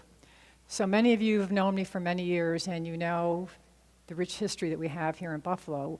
We were part of that original first human genome sequence that was generated and published in 2001. DNA and understanding DNA has really become an everyday thing. It's in our magazines, Time, it's in the Wall Street Journal, it's in the New York Times. We are all now going to places like Ancestry.com and 23andMe to better understand what are the risks that we might have. But let me tell you some of the history. So when I got into human genetics in the middle 1980s, and we embarked on that very first human genome that was eventually sequenced, we really thought that understanding the DNA from one person would be more than enough to actually find all the genes that cause disease and simply fix them through gene therapy. What we didn't understand was that 2% of the genome actually coded for the genes, and the 98% that I was taught was junk DNA actually has important function. So the problem was a lot more complicated than we originally had envisioned, and I think we embarked in a rather naive way thinking that, a few years later we were going to have the sequence. So at the cost of $3 to $4 billion and 15 years of my life, we finally got that first sequence. Today, in our labs at UB, we can actually sequence that genome for around $1,500, and it can be done almost overnight. So how do you think I feel? Spent 15 years to get that one human genome sequence. But now we can actually look at populations, and we can look at groups of patients, and we can really try and understand. I'm going to let this go ahead. We can really try and understand what are the differences in between individuals in their DNA. So this slide talks about imprecision medicine. So many of us know that there's this national movement now, the All of Us project, which is about personalized medicine and precision medicine. So if you look at this, the individual in blue in the graph is the person who actually receives a benefit from the drug that they're taking. So you can see we're prescribing a lot of drugs that really have not a helpful effect for most of the people taking them. And why do I care about this? Well, Many years ago, my husband was diagnosed with what we were told was a very curable form of cancer, Hodgkin's lymphoma. And in fact, we were told by Michael Caligiuri that he had a 90% chance of beating this disease. So that was in 1993. And he died after a 2-year battle in 1995. So what was different? What was different about him? Well, he was part of a group of patients that's called those that have refractory disease. So they don't respond to the therapeutics the way we would imagine. So in part, most of what I've spent my life doing is trying to figure out, well, again, what do those differences mean, and how can we leverage that knowledge to really treat patients, make them healthy, or even prevent them from becoming sick to begin with. And one of the things that we have to keep in mind is that because we are not all alike, that our one genome certainly didn't answer all of the questions that we have out there, is we need to be mindful of diversity and the fact that most of the data that's in our databases comes from Northern white Europeans. African Americans, Asians, other isolated populations are in these databases. In 2009, it was only about 9%. Now it's about 19%. But the 19% really has been made up by a population of Asians with some African Americans. There's still a huge gap in individuals who are of Hispanic background. So why did this matter? Well, here's just an example of an isolated population. So years ago, I don't know how many people here take omega-3 fatty acids, but there was a study done which showed that, Alaskan Inuits consumed large amounts of these fatty acids through the fish that they were eating, and they have very low rates of heart disease. And it was attributed to the diet. Well, about 2 years ago, this study came out, which actually showed that in Inuits who lived in Greenland, who also ate a lot of fish high in omega-3 fatty acids, that they have variants in their DNA which regulate how fats are distributed in the body. So again, it all comes back to the variants that we carry. They were an isolated population that those variants gave them a benefit, but they are short in stature, they are lean individuals, and they rarely get heart disease. So we have had some successes in precision medicine. There have been targeted therapeutics that have been developed for treating patients with lung cancer, for treating patients with breast cancer, for treating patients with colon cancer. And probably one of the most significant treatments that's been developed is a treatment for children with cystic fibrosis, which targets a mutation that's only found in 5% of these children. But when those children are born and they're given this therapeutic, they will never suffer the symptoms of that cystic fibrosis mutation. So they get to have a normal life and a normal childhood. But in the end, if we're really going to defeat a disease like cancer, the best time to actually identify it is before it happens. So there's a huge effort out there right now through a company, Illumina, which spun off another company called Grail, which is investing more than $100 million to actually pick up the first signs of tumor DNA in your bloodstream before you even have a symptom. That similar technology is actually used today to monitor basically how well a treatment is working. And a company, Foundation One, has now put that on the market, and you can get those tests in New York State. So really, in academic health centers and centers like here we have at the Center of Excellence at UB, we sequence people's genomes. But this sequencing is now being done in clinical labs, and you have doctors which have the education to understand the genetics in the data, and basically genetics, genomics, what's the difference? Genetics, we studied individual genes, understood the mutations within those genes, but genes really act in networks. Genes really act with partners. So you have to understand not only the genes themselves, but how they interact with all of the genes in your genome, which is the study of genomics. So people who work in labs, who are physicians, who are genetic counselors, all have to have that knowledge. And all of this technology yields huge amounts of data. And to really leverage all of that, we really need to take that genomic data and combine it with longitudinal health record data.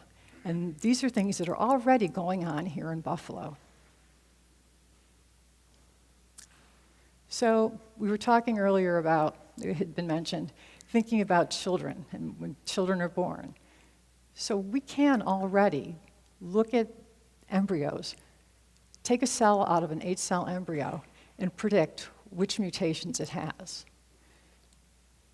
There are 3,500 single gene disorders, so you can literally look at those individually, or you can just sequence that entire genome.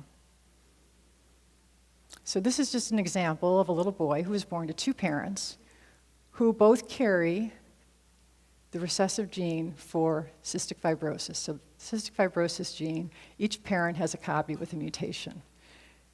If they let nature just take its course, they have a 25% chance of having a baby with cystic fibrosis. But through pre-implantation genetic diagnosis, they were actually able to choose an embryo which only had 1 copy. So that baby was born, his name was Jack, and he is free of cystic fibrosis even though he is a carrier. And the cost of healthcare that's saved by being able to do this is significant.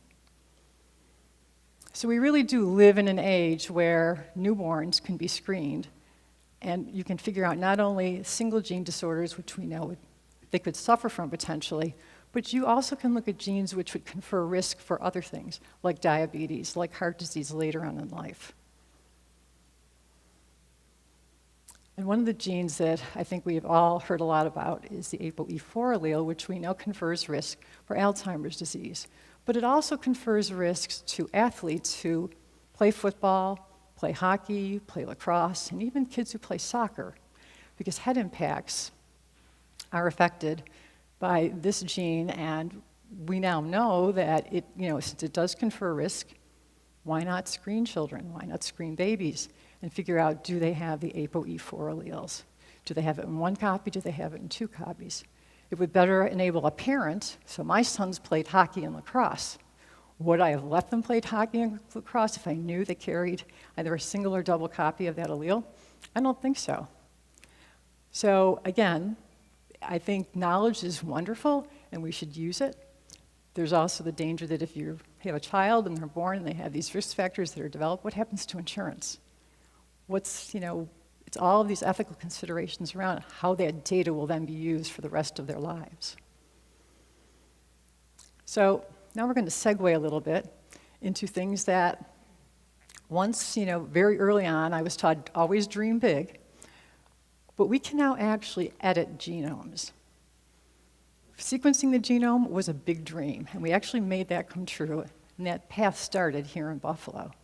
But now we use that same type of knowledge to go in, and 2 years ago in the New England Journal was the first reported case where an individual who was infected with HIV, they removed his T cells, and they engineered a gene on them, the CCR5 gene, to resist the entrance of HIV to those T cells. So they gave him back his own cells, which then blocked the virus from entering. So again, it really isn't science fiction. It's part of what we're living now every single day. And this ability, or gene editing, is really no different than you think of people hacking into databases, getting your data. Well, this is the other big database that you can hack into. So you can hack into a genome using the machinery that bacteria develop to actually protect themselves from viruses. And these programmable nucleases act like molecular scissors. They go in and very nicely snip out the piece of DNA that's mutated, and then they replace it with the proper counterpart. So if you think about it, we could apply this to ecology, you could apply this to crops, you could apply it to human disease, and you can actually apply it to, again, looking at, can you correct the germline of a baby prior to it being born? So these are just 3 examples where you could have huge impact using genome editing techniques. Cystic fibrosis, we've talked about there was a targeted therapeutic, but it only is effective for 5% of the children. If you could potentially correct the cystic fibrosis gene, either in their germline, and that's still something that's a bit in the future, but there are still ways to give them gene therapy with corrected cells. HIV and blocking that receptor from entering the T cells, huge advance there. But even if we think about children who have sickle cell disease, It's 1 in 500 African Americans. What a tremendous benefit if you could take their stem cells, correct that gene, and then give it back to them. So again, these are things that are not dreams, they're here and they're happening. This is just an example that I found really quite moving. 2 years ago, I became aware, just through a colleague of mine who said, there's this really unbelievable case in London where a baby who was literally given less than a week to live was treated with cells that were genetically engineered, but they were off-the-shelf cells from a company, Selectus. So this company in France literally takes these donors' T cells, inactivates the genes which would cause graft versus host disease, so rejecting the baby, and then they engineered the cells so they would recognize the baby's tumor. So think about it, commercial company, you buy them off the shelf, they're engineered to go after that acute lymphoblastic leukemia cell. So the baby, one of the reasons they did this was the baby didn't have enough cells to engineer the baby's own cells, so they had to use a different donor. So this way, the cells don't get rejected like you would normally, could potentially see with graft versus host disease, and the baby now has T cells which are functioning as like little, weapons in her own system. It's 2 years later, she's still alive, she's still in remission, and doing really well. What a wonderful story. But now in our country, just this summer, the FDA approved the first treatment, again, for acute lymphoblastic leukemia, where you can take a patient's own cells, genetically engineer them, and then give them back. And if you look at the clinical trial, almost 83% of the patients responded to this. Think of all those young children's lives that will be saved using this type of therapy.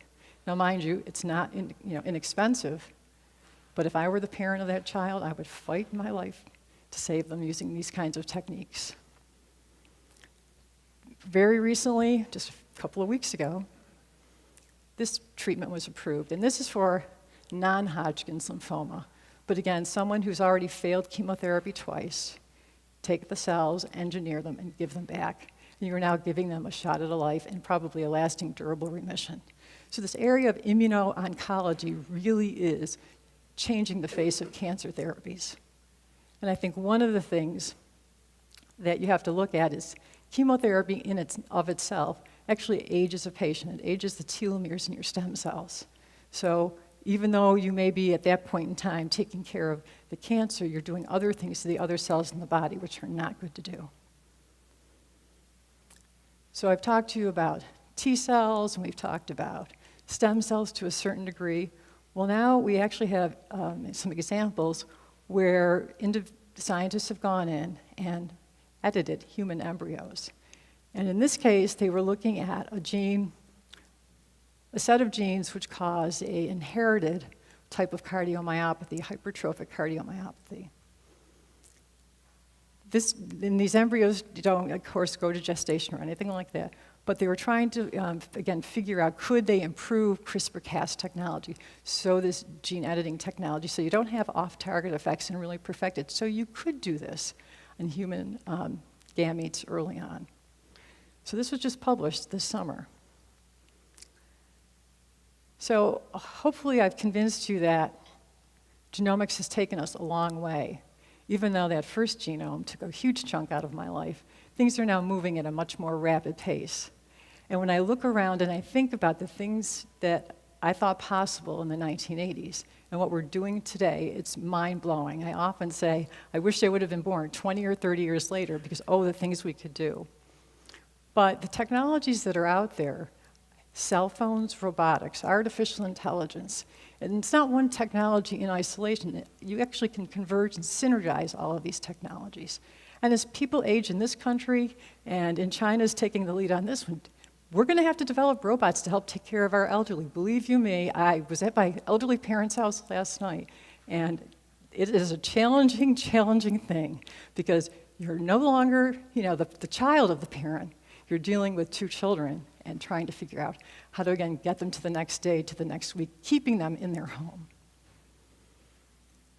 So this comes from one of my favorite authors, Eric Topol, and he published this a few years back, really talking about how medicine is being transformed through all of the technologies that have been developed around us. And if you think about it, when we started the Genome Project, there was no internet. I can remember having a PC that was a 50 megabyte PC. Think about what you carry in your phone today. That phone is really the connection between a patient and the doctor. The data that can be transmitted using the sensors that were mentioned earlier that are out there today, all of it is data, all of it has to be mined, and it's bringing all of this together, which is really going to change the face and the cost of healthcare. So just to tantalize it a little bit more, there are companies out there now that are really studying why do we have centenarians who live to be 100, are cognitively intact, have few health problems, and then there are the rest of us who develop heart disease, develop COPD, develop all of the things that just plague us as we get older. So by studying people that have lived to be 100 and who are healthy at that age, they're hoping to find the answers to how can we really tweak genes such that we can live in a healthy way until we're 100 years old. One of the things that we know is that telomeres are important. Can we really understand these ends of our chromosomes and develop therapies based on that to, again, help us age in a healthy way? And Craig Venter, who was one of our UB faculty members not that many years ago, was one of the people that started the company Longevity. So I hope I convinced you that while it's not the only technology that we should be studying, but the knowledge that we've learned from DNA and studying those genomes, that in fact there really is a DNA revolution going on out there. And the work that's being done on this medical campus at the University of Buffalo, at the Centers of Excellence, at our medical school, all of this stuff is happening now. We have investigators who are using CRISPR-Cas9 technology to not only understand how to fix a gene, but understand gene function. And really, things are now happening that, when I was younger, really did seem quite impossible. And now they really are possible. So thank all of you. Thank you, Bill, and thank you, Mr. Jacobs, for inviting me.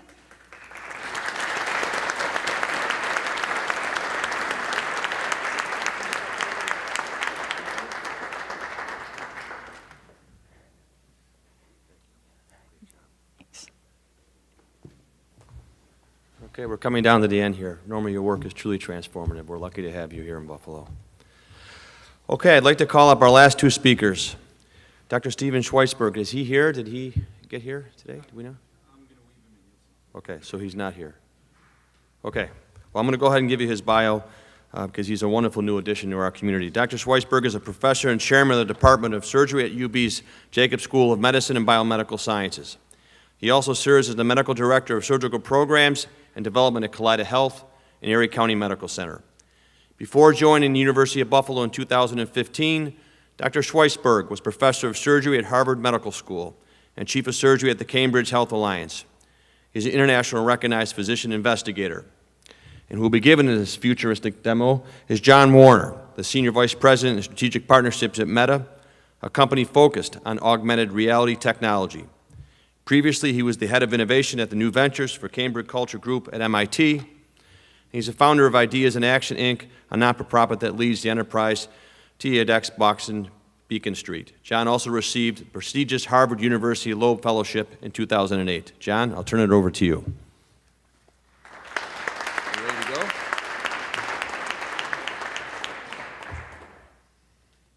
So hi, my name is John Werner, and I was at the MIT Media Lab for years. And the group I was part of, we did photography that could take 0.6 trillion frames per second. We could use that to see around corners. Firefighters like that, docs like that idea, you can see around corners. We also had a technology that used terahertz to be able to read a book without opening it. You could read the ink on each page, so like Terminator, go back in time and just see all the information in the library without opening the book. We also had a device where we would take pictures of the back of your eye, and you could get predictive analytics on your health because blood flow, it's the one non-invasive place. You don't have to prick yourself or pee in a cup, and you can know your health before your doctor does. So we did that sort of stuff. When I was at MIT, I also taught the first class in the world on making apps for Google Glass. And I also was an instructor with the engineering health course. And we tried to create a medical tricorder, and we entered the X Prize competition. So here is MIT. But what I enjoyed the most was going to India. I went to India 12 times in 3 years. My wife's really mad at me because I forgot to accumulate miles, and so don't bring that up if you ever meet her. And the reason I went to India was because I was in the business of finding talent. I would find the best engineers at MIT. I would find the best Harvard docs in Boston, and that's how I got to know Dr. Schweitzberg. And I would get the best next generation of leaders in India, and we would work with local clinicians to come up with projects that could scale, bottom-up innovation, low-cost medical devices. And we came up with hundreds of these. And here's just one, just an example. A doc, and she's in this picture, said, you know, we don't know when babies are born if they have limited peripheral vision. And so we got our engineers, there's the captain of the soccer team at MIT, and we created this device that flickered lights and bang zoom. And a few weeks later, A.J. Kalam, the former president and rocket scientist, not at the same time, of India, said, I want to see this device. So I was in the business of bringing talent together. And the reason I am so impressed with what I see going on here is this ham sandwich metaphor, or, you know, the JI in between the clinicians and the researchers, I think is very similar. So let me give you, so I have MIT cred. This is a 3D printed shirt from one of my classmates. One of my students from MIT, who's a domain expert at Apple, gave me the shirt underneath. I don't know if you can see, it's a specially printed shirt, says hello, the Macintosh 84. I'm sort of a geek that way. But I also have Buffalo credibility. This is 1905. My grandmother was born in 1905. And I want to tell the story of her and, this is the house she was born in. 837 Richmond Ave. And this is a story about two Buffalonians. There's Ruth, my grandmother, and Norman, her brother. And that's my great-grandfather, Columbus. Now, Columbus was a principal, and every holiday he would take Buffalonians around the world. And you can see for $349, you could go to Yosemite and the Panama Canal. And Ruth would go on these trips. But Norman would stay in Buffalo. And here's Ruth and Norman as teenagers. They both got scholarships. Norman went to Cornell. My grandmother went to Vassar. And they both loved tennis. And my grandmother actually won the NCAAs in tennis. Now, back then, I don't think there were that many people playing. And she credited to a cork racket from South Africa that gave her an advantage. Norman kept on playing tennis, and he played at the US Open in the senior division when they just started it. But Ruth had an interesting life. She became a journalist, and she told me this, a penny a word she wrote for the Buffalo Evening News. And she then went to New York City at 16 after Vassar, stayed as a journalist. She ended up interviewing F. Scott Fitzgerald, Charlie Chaplin, Herbert Hoover, Coolidge, Harding, and she was tenacious. And she became a vice president in New York City, and a friend of mine said she was the first woman vice president, I don't know if that's true, of Young and Rubicon. And then she went on her own and started her own company, which was unheard of. And she lived to the age of 95. So she got in a slipstream, and she was really successful. This is another friend of mine, lived to the age of 109, and she said, post-economic guy was on the floor of the market when it crashed in 29. He said that my grandmother, Ruth, if she had been a man, she would have been president of the United States. And I thought it was interesting that Ruth had so much success and Norman didn't. And the last time I saw the two of them together in Buffalo, I was 4, and they were playing tennis, and I learned the physics of that crank, and it hit me in the mouth. And I want to thank the Buffalo health system for putting me back together. Otherwise, I probably wouldn't be speaking today. Ruth succeeded. She went around the world. She moved to New York City. Norman, in terms of business, stayed in Buffalo, didn't succeed as much. So I'm going to come back to that. So here's the MIT Media Lab. Looks a lot like the JI. At the Media Lab, I did a lot of thinking about what's the next wave of computing, how we're going to interface with computers. Desktop, laptop, mobile, what's next? Now, a lot of people think it's virtual reality. And in 1996, that big helmet was the limitation of the technology back then. In 2015, Facebook spent $2 billion buying Oculus because they said, if this is the next wave of computing, we cannot afford to miss it, and they brought it in-house. But virtual reality, where you kind of put like a toaster on your head, and you are in this digital world, and someone could pickpocket you, or you might fall off a building, I don't think that's the way we're going to 100% connect with technology. And what people don't realize is augmented reality, where you see the physical world, and you get digital information on it, has been around. The government's been subsidizing it. I know David Smith, who built that helmet. It weighs 6 pounds, and it's personalized to this fighter pilot, and he can fly this $650 million plane with it, and if a missile's coming at him, it's called the fishbowl effect. He'll see it, he won't see the plane, and he gets all this digital information, and there's not as many dials. So the government's been subsidizing augmented reality. And I don't know, I tried to find a Bills picture, and I know in hockey they're not doing this, but this is what I got. This yellow line, I bet you there's a generation of youth who, if they go to sporting events, they'll be wondering, like, where's the yellow line? They don't realize that it's augmented. And Pokemon Go. So I have 3 kids, they're Generation Z, and I don't know if you realize this, but millennials are going to take 27,500 selfies of themselves. They're going to take a phone and look at themselves. And that's an hour a week, 52 hours a year, and that means they're using technology to look at themselves. But Pokemon Go showed that there are people who use technology to look out. There were 6 billion miles that were traversed in 1 year from this game. And this is augmented reality, where you see the physical world, you get information. So that tells you something about the habits of the next generation. Enterprise gets the opportunity of augmented reality. You can take a digital twin. GE's all over this, where if you have a motor that you can't take apart, but you want to train someone on it, you make a digital twin, you can manipulate it. What if the future of the selfie isn't just of your face, but you could take a digital twin of your body and see how things are going inside, even before that 50 minutes that you meet with a doctor annually, and help you make the right decisions and help you communicate with your health system. Retail is all over this. There's a company in Boston called Wayfair. They have 7 million items that you could order, and they're trying to disrupt Amazon in this space. And right now, you can use a tablet and see if the items fit in your home. And this could be the future of how you buy things.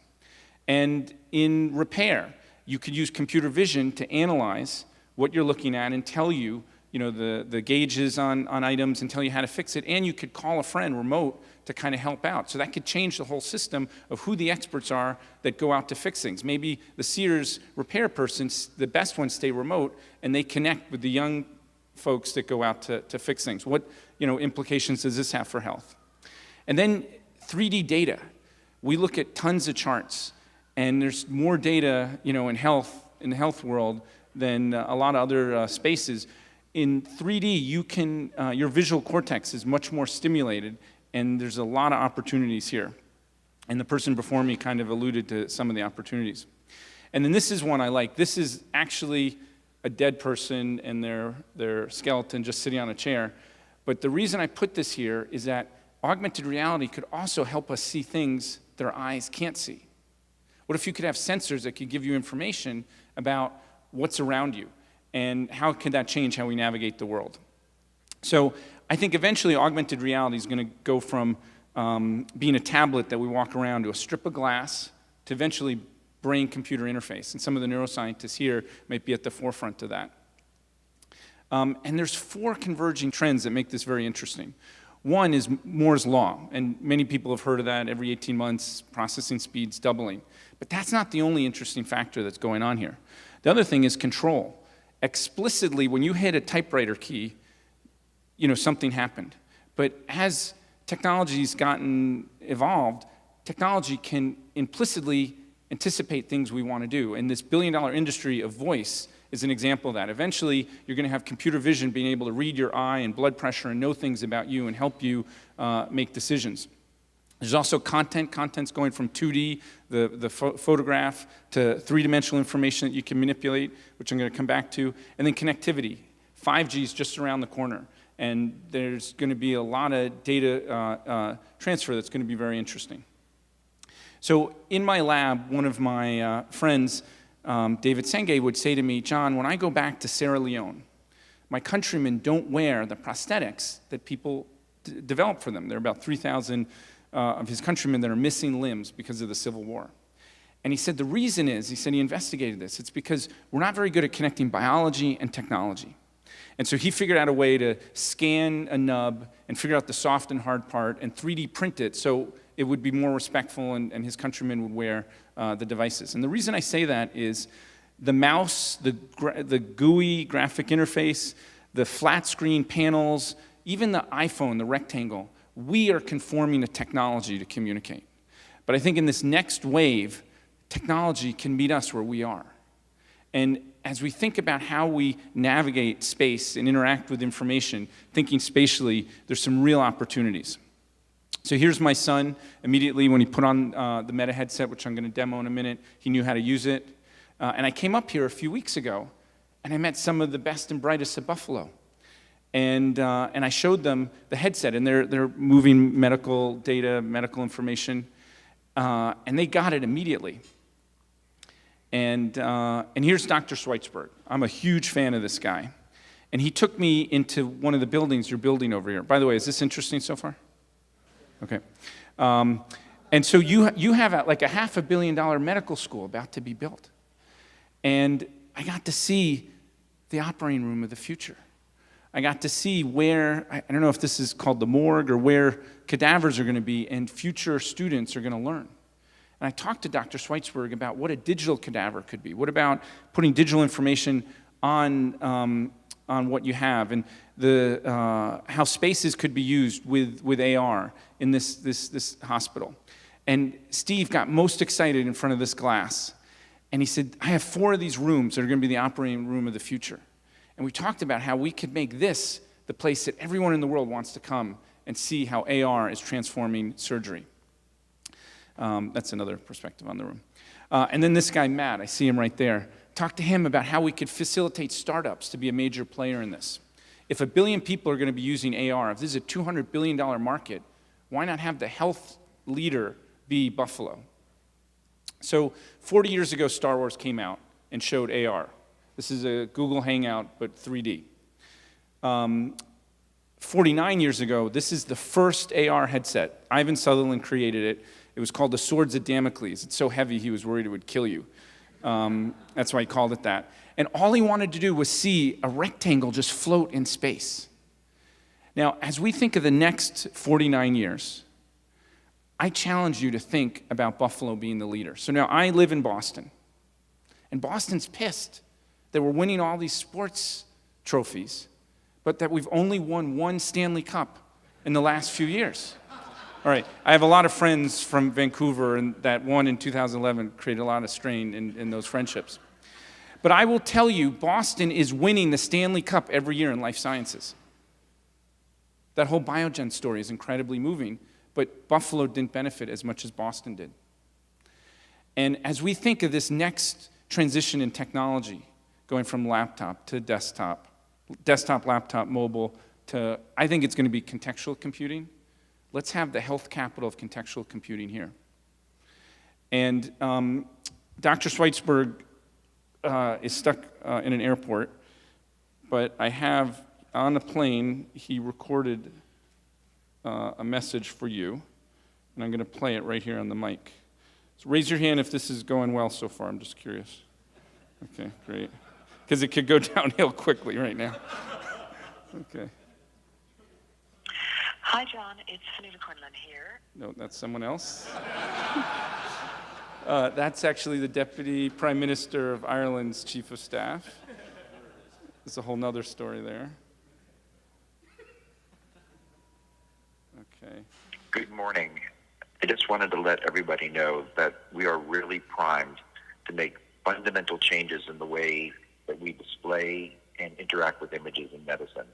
I've just come back from the American College of Surgeons, where the whole experience was really very validating and people are really looking for change. I think we're perfectly primed here in Buffalo to be leaders in the forefront of bringing exciting new technology that we could really display to the world and really be leaders in this movement of change. And I'm really excited to be working part of it and hope that we can get other people here to be part of the project to really fundamentally change the way we look and interact with our information. So Steve, I wasn't satisfied with that, and I asked him to call back and give specifics. Give me a second. It's coming. You know, John, there are a couple things that I'm particularly excited about.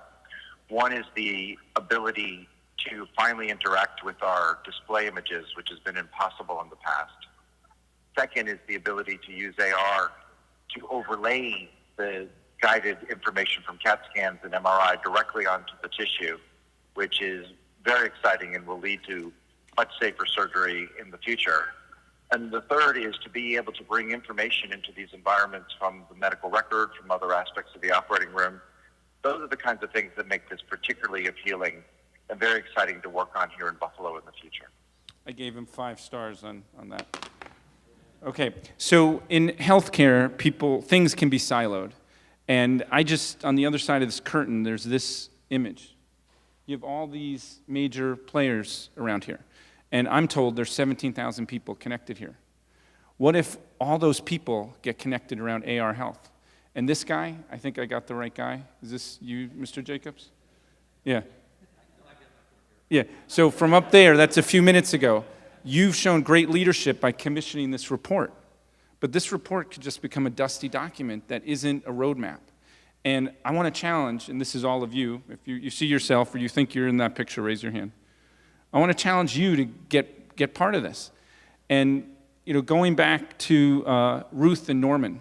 Ruth was successful because she left Buffalo. Didn't come back that much after 15. Norman stayed, had a good life. But I want the Ruths to stay here and this become the place that people reference as all that $1 billion, that was worth hundreds of billions in making health amazing. So I want to thank the JI, I want to thank everyone for letting me present. And now I'm going to do a demo, and I have Connor, who's from a few minutes away from here.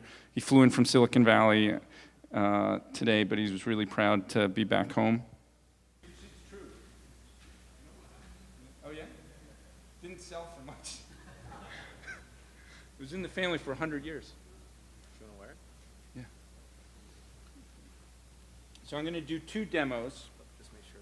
Yep. So what you're seeing is what I'm seeing, but you see it in 2D, I see it in 3D.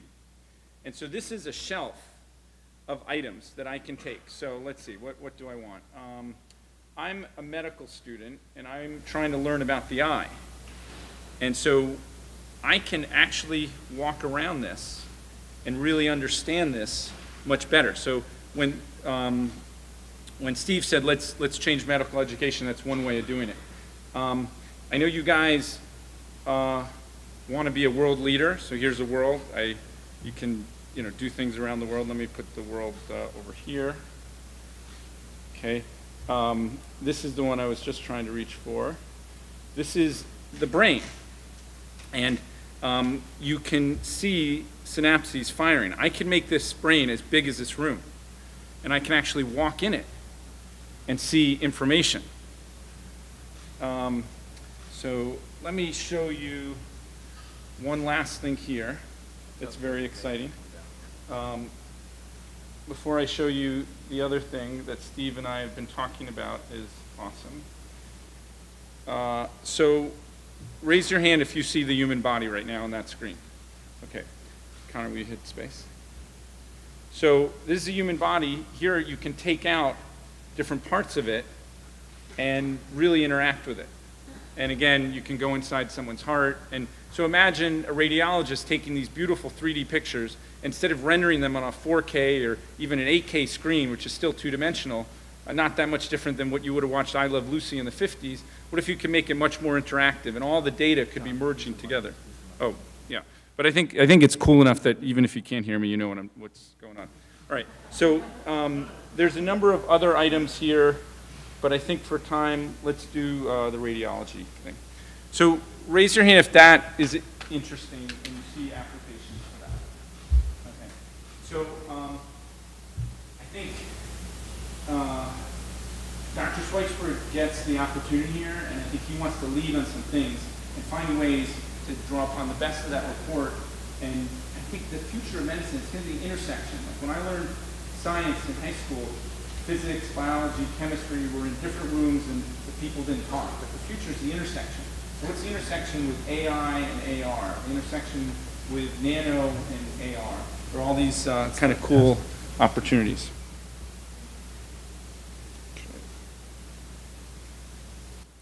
So this is an app that was developed by a third party for us. And so Matt, take a note, because I think you could get some of the state money to help find some other app developers to create things like this and take advantage of the spatial, digital cockpit, voice. And we take 10 to the 8 bits per second in through our eye. When we type, we do not type 10 to the 8 bits per second, okay? But in addition to the eye, voice, smell, you can use sound waves to create haptics. You have all these senses that we are not taking advantage of by touching a rectangle. While we're more hyperly connected, we're more disconnected by these rectangles. And I think this augmented reality technology is going to liberate us. Yep. So maybe talk to someone next. This is the last demo, and then I'm done, and then you guys can get to food. Talk to someone about what you like so far, and it'll make the demo go faster. Ready, go.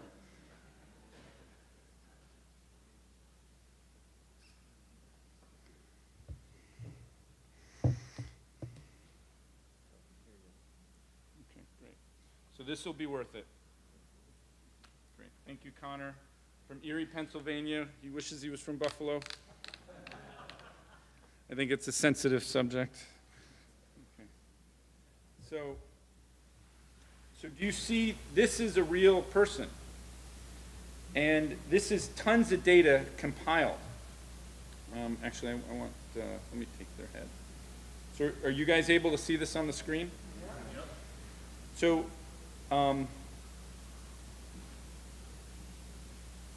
So I can slice it any which way I want. I could go into it and see things. I can rotate it. I'm a little. Yeah, the slicer's getting in the way.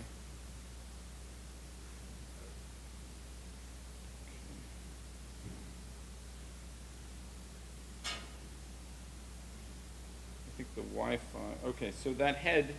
So I have a whole person's body. Like everyone knows 2001 as the date of 9/11, but 2001 is when the human genome was also first deciphered. And imagine if you could use this to have patients and docs talk, have people across different disciplines.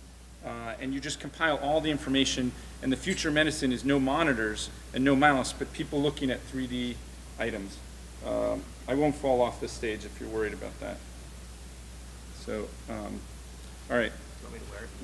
Yeah, I think they get an idea. And if anyone wants a demo, looking forward to showing you. Looking forward to working with you guys. Thank you for this opportunity. Good day.